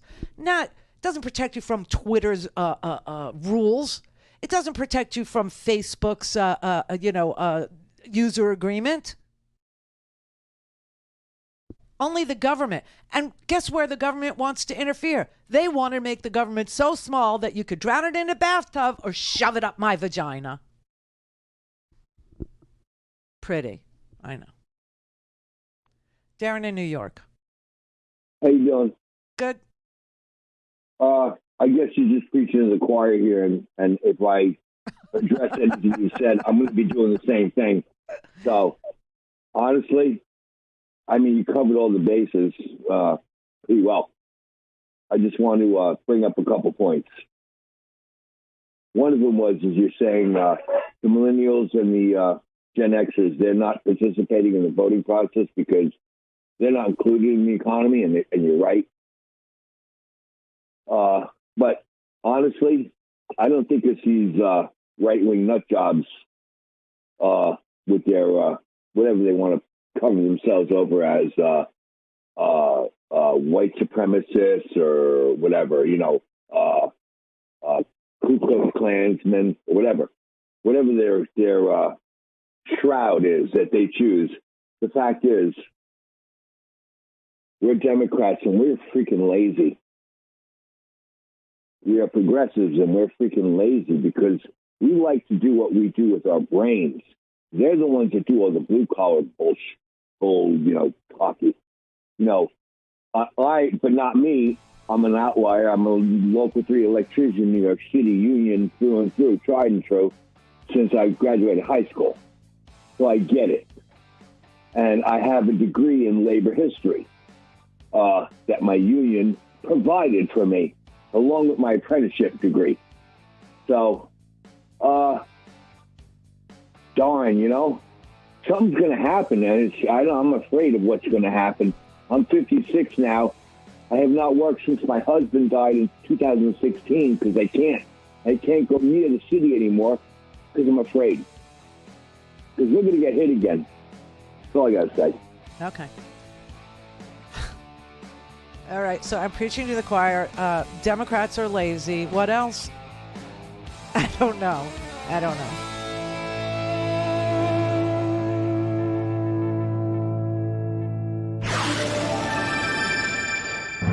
Call in, connect. To speak to Randi, call 561-270-3844. 561-270-3844. You recently put out an 11-point plan to rescue America. So that would raise taxes on half of Americans and potentially sunset programs like Medicare, Medicaid, and Social Security. Social Security and Medicare, we got to turn everything into discretionary spending. So it's all evaluated. Entitlements are going to consume the budget. Medicare and Social Security and other entitlement programs, we're down to a small fraction of the federal pie to run the discretionary part of government. I have a different idea. Some good news here to share for Social Security recipients. We just learned millions of recipients will get an 8.7% boost in benefits. Which means, on average, retirees, the disabled, and children in this country, about 70 million of them who get Social Security payments are going to see about $150 more, roughly, on average, each month. That's the biggest increase in Social Security payments in decades. I'll protect those programs. I'll make them stronger. Democrats want to protect your benefits. Republicans want to take them away. Which do you prefer? The Lincoln Project is responsible for the content of this advertising. Which do I prefer? Let's see. I'll do the Biden way. I'll do the Biden plan, is what I'll do. I mean, this is unbelievable. And here's the dirty little secret of the Republican Party. They think that they can sell that they're better on, defense, or they're better on crime because they throw money at the problem. That's what they want to do, throw money at the defense industry. and somehow they're strong. They win wars. They have never won a war. Ever. Ever. These people have no interest in you. None whatsoever. They would like to create an entirely new class of abject poverty sufferers known as seniors, known as disabled, known as children who've lost a parent and receive Social Security benefits. They want to make that discretionary spending so they can exit out of the budget. This is very twisted what's going on here. I mean, besides the lying, besides the making you doubt that democracy, works or that it functions or whatever, this is the most abjectly sinister plot to steal the two largest tranches of money left, the Medicare and Social Security trust funds. That is the plan, and I don't know how to tell it to you any other way except to just say, in chaos, they can steal. And George W., when he tried to privatize Social Security, he almost got away with it. He managed to privatize portions of Medicare. That's what Medicare Part C is. It takes you out of traditional Medicare, and it puts you into private insurance. And they can deny your claims. They can deny you coverage. They can cherry pick the healthiest people out of the bunch. That's what Medicare Advantage is. So just be forewarned. And if you're young, understand that Joe Biden today gave a whole press conference about how you should begin to apply for student loan forgiveness. I think the Republicans are saying right now that is a giveaway. You are stealing. You should have to pay interest on the loan you took to educate yourself. Holy crap. Marcus in Las Vegas. Hello, Randy. Hello. I was hoping that you could talk a little bit about this campaign and how we've gotten to where we are in the campaign. Out here in Nevada, Catherine Marquez or Castro, whatever our senatorial candidate's name is, I can't believe I forgot it, is literally getting bombarded by her opponent and all of this right-wing dark money. You have Masto, right? Yes, Catherine Cortez Masto. Cortez Masto. Versus Laxalt. Exactly. Okay. And it seems as though the National Democratic Party has just given up on her, which is a shame, because the ads that are running against her, I suspect, are the same ads that this right-wing dark money is using against Democratic candidates all across the country. It's the same boilerplate propaganda. And it's all 100% lies, and they just make stuff up. Well, you should say, I mean, I do know, because here in Florida, okay, our Senate race is Marco Rubio, okay, who never shows up to do his job ever and votes against disaster relief and then gets hit by a hurricane, okay, and doesn't even show up to vote for the disaster relief, versus Val Demings, who happens to be the former Orlando captain of police. And they have an ad that I just noted. I mean, they've had these horrible ads, just like you're seeing against Catherine Cortez Masto. They've had these horrible ads, but this weekend I saw a new one that was just the most vile. Val Demings is an African-American woman, and they made her blacker. They literally darkened her. Yeah. Oh, yeah. And they took a picture of her, obviously, a bad photo of her, which everybody has. They froze it, darkened her skin, and then repeatedly accused her of being radical, like an angry black woman. Radical. This is the former police chief, okay? This is a woman who totally spent her entire life in law enforcement. It's shameful. Yeah, I think, well, thank God for the Lincoln Project, for one thing. That's first of all. Yeah. But I don't know what is going on with the national campaign. I really don't know what they think. They're giving up on, it seems as though they've given up on that race. It seems as though they've given up on this, the Catherine Cortez Masto race. Yeah. And like you said, like I said, it is all 100% just made up stuff that they're running. It is. And I would like to see us fight for every single House seat. I would like to see them support Marcus Flowers, a veteran, a military veteran, an upstanding guy from that Northwestern district in Georgia against Marjorie Taylor Greene. I would love to see them throw money into that. I would love to see them, defend, remove Lauren Boebert in that Colorado district.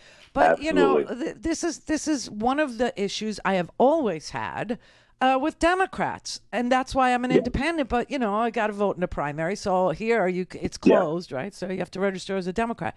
But honestly, this is what makes people say they're both the same. They're not the same, okay? They're not the same at all. But one is very good at selling, and the other is very good at governing. Yes, Randy, just in closing, let me say this here, and I hope that you'll address this. I suspect that they're running the same claim that that this candidate, the Democratic candidate, supported convicts over Americans in that COVID relief bill or whatever it was, that the money went, and you talked about this before, where the money went to prisoners, right? Now, I suspect that they're using that same ad or that same line across the country. You know what, Marcus? If you could find the ad you're referring to, just send it to me at info@randirhodes.com, and I'll research it for you. This is the Randi Rhodes Show. To speak with Randi, dial 561-270-3844. That's 561-270-3844. We live in a moment, Chuck, in which we see an economy where the people on top are doing phenomenally well while working people are struggling. You got more income and wealth inequality today than any time in the history of the United States. 3 people owning more wealth than the bottom half of the people in our society. That is insane. So what I think is Democrats should talk about the economy. I think they should contrast their views with the Republican positions. I believe, and most Democrats believe, that at a time when half our people live in paycheck to paycheck, we should raise the minimum wage to a living wage. No Republicans support that. Nope. I think we should make it easier for workers to join unions. Republicans don't support that. No. I believe that when you have billionaires not paying a nickel in some cases in federal income taxes, we should demand that the rich and large corporations start paying their fair share. Duh. Now, what Republicans are saying, Chuck, which is quite amazing to me, is that in the midst of these difficult economic times for seniors and for other people, you know what they say?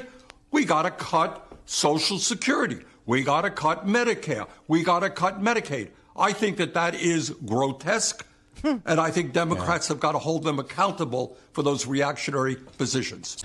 I mean, that is really what they're about. And the entire idea behind conservatism is that corporations are people, my friend. Corporations should govern you. You don't govern the corporations. You aren't the people anymore. They're the people. Corporations are people. And let them do whatever they want with you. Now, if that's the case, remember that the First Amendment only protects you from government intrusion. It doesn't protect you from user agreements. It doesn't protect you on private property or private platforms or in a private work setting. Okay? If your place of business decides that you need to wear a black t-shirt and red pants every single day in order to work there, then that is what you must do. Okay, there is no individuality, there is no freedom, there is no say, there is no free speech, there is nothing that's in the Constitution. There's no privacy rights. They can read your email all day, every day.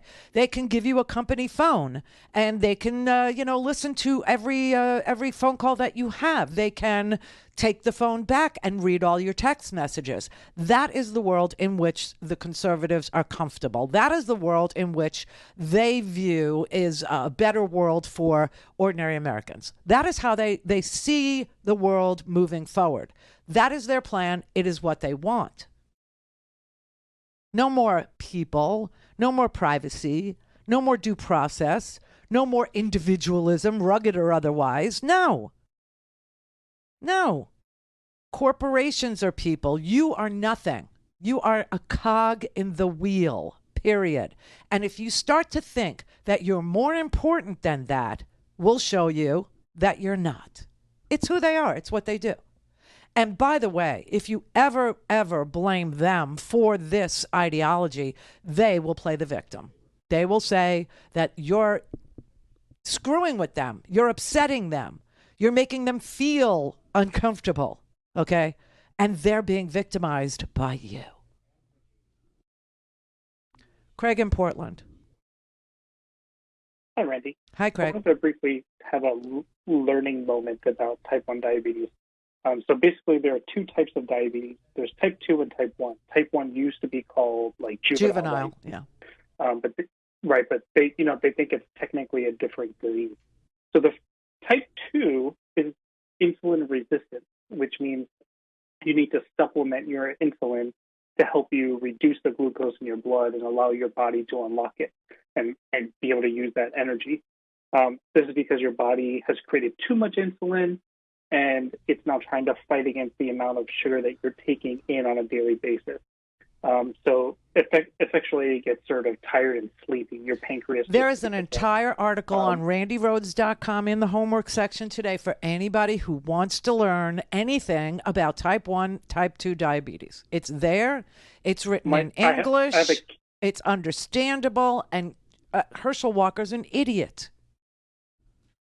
Yeah, I have a kid who's type 1. So type 1 is an autoimmune disorder. And autoimmune disorders like celiac or hypothyroidism or rheumatoid arthritis, they can all sort of be expressed in different ways. And in my kid, it's through type 1 diabetes.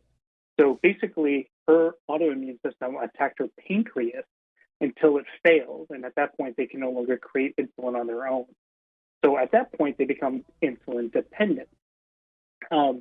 So, your blood glucose can rise with exercise as it sort of starts to take apart some of the muscle mass and, all the fat and all that stuff. So effectively, if you're... So what did you think about Herschel Walker's, answer to the question about diabetes? What did you think of his response about you need to have an you need, I'm going to quote him, unless you have an eating right.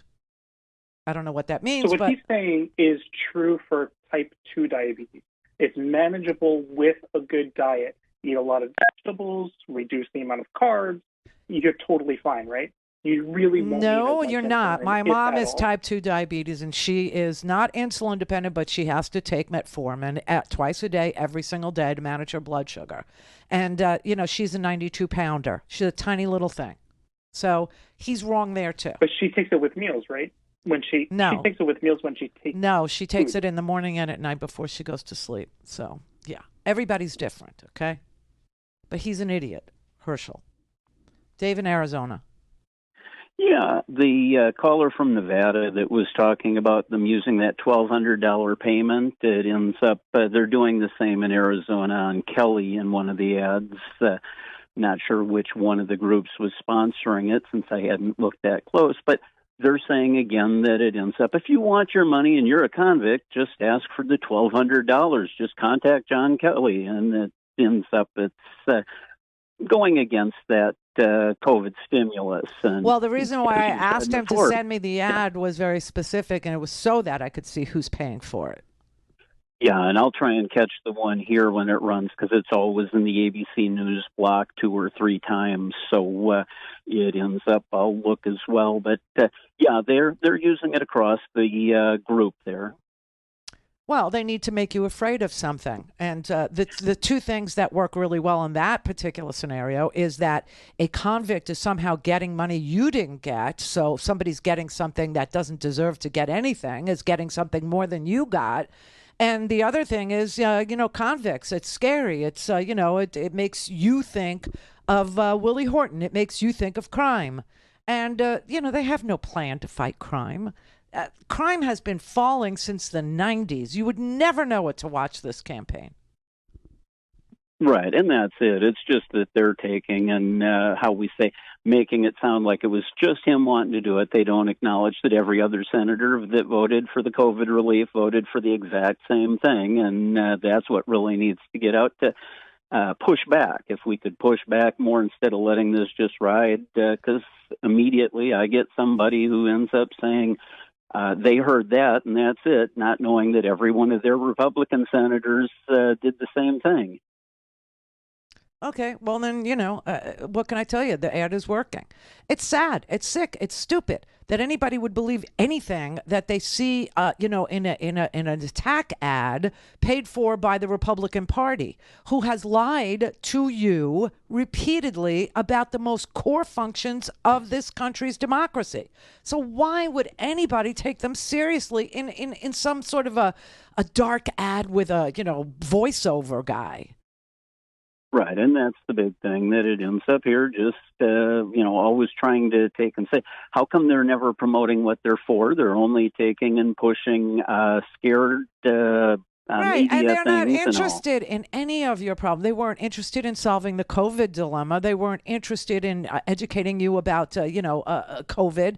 And they're certainly not interested in, crime. Okay, they have no interest in crime. If they did, they would, be somewhat serious on background checks. They would be somewhat serious on red flag laws. They would be somewhat serious on mental health issues. They all just voted no for a mental health bill. They all voted no for a mental health bill to provide mental health counselors in schools. To, flag people who might just shoot the damn place up. Their police forces wouldn't even go into the schools when there were active shooters, and there were hundreds of them outside. They stayed outside. They're not interested in solving any problem for anybody, not young kids, not, first graders, not high schoolers, certainly not crime. How do you think the cartels in Mexico are getting all these weapons? There's only one store in all of Mexico that legally sells guns. Do you know that? All the weapons that the cartels have come from here, mostly Texas and Arizona.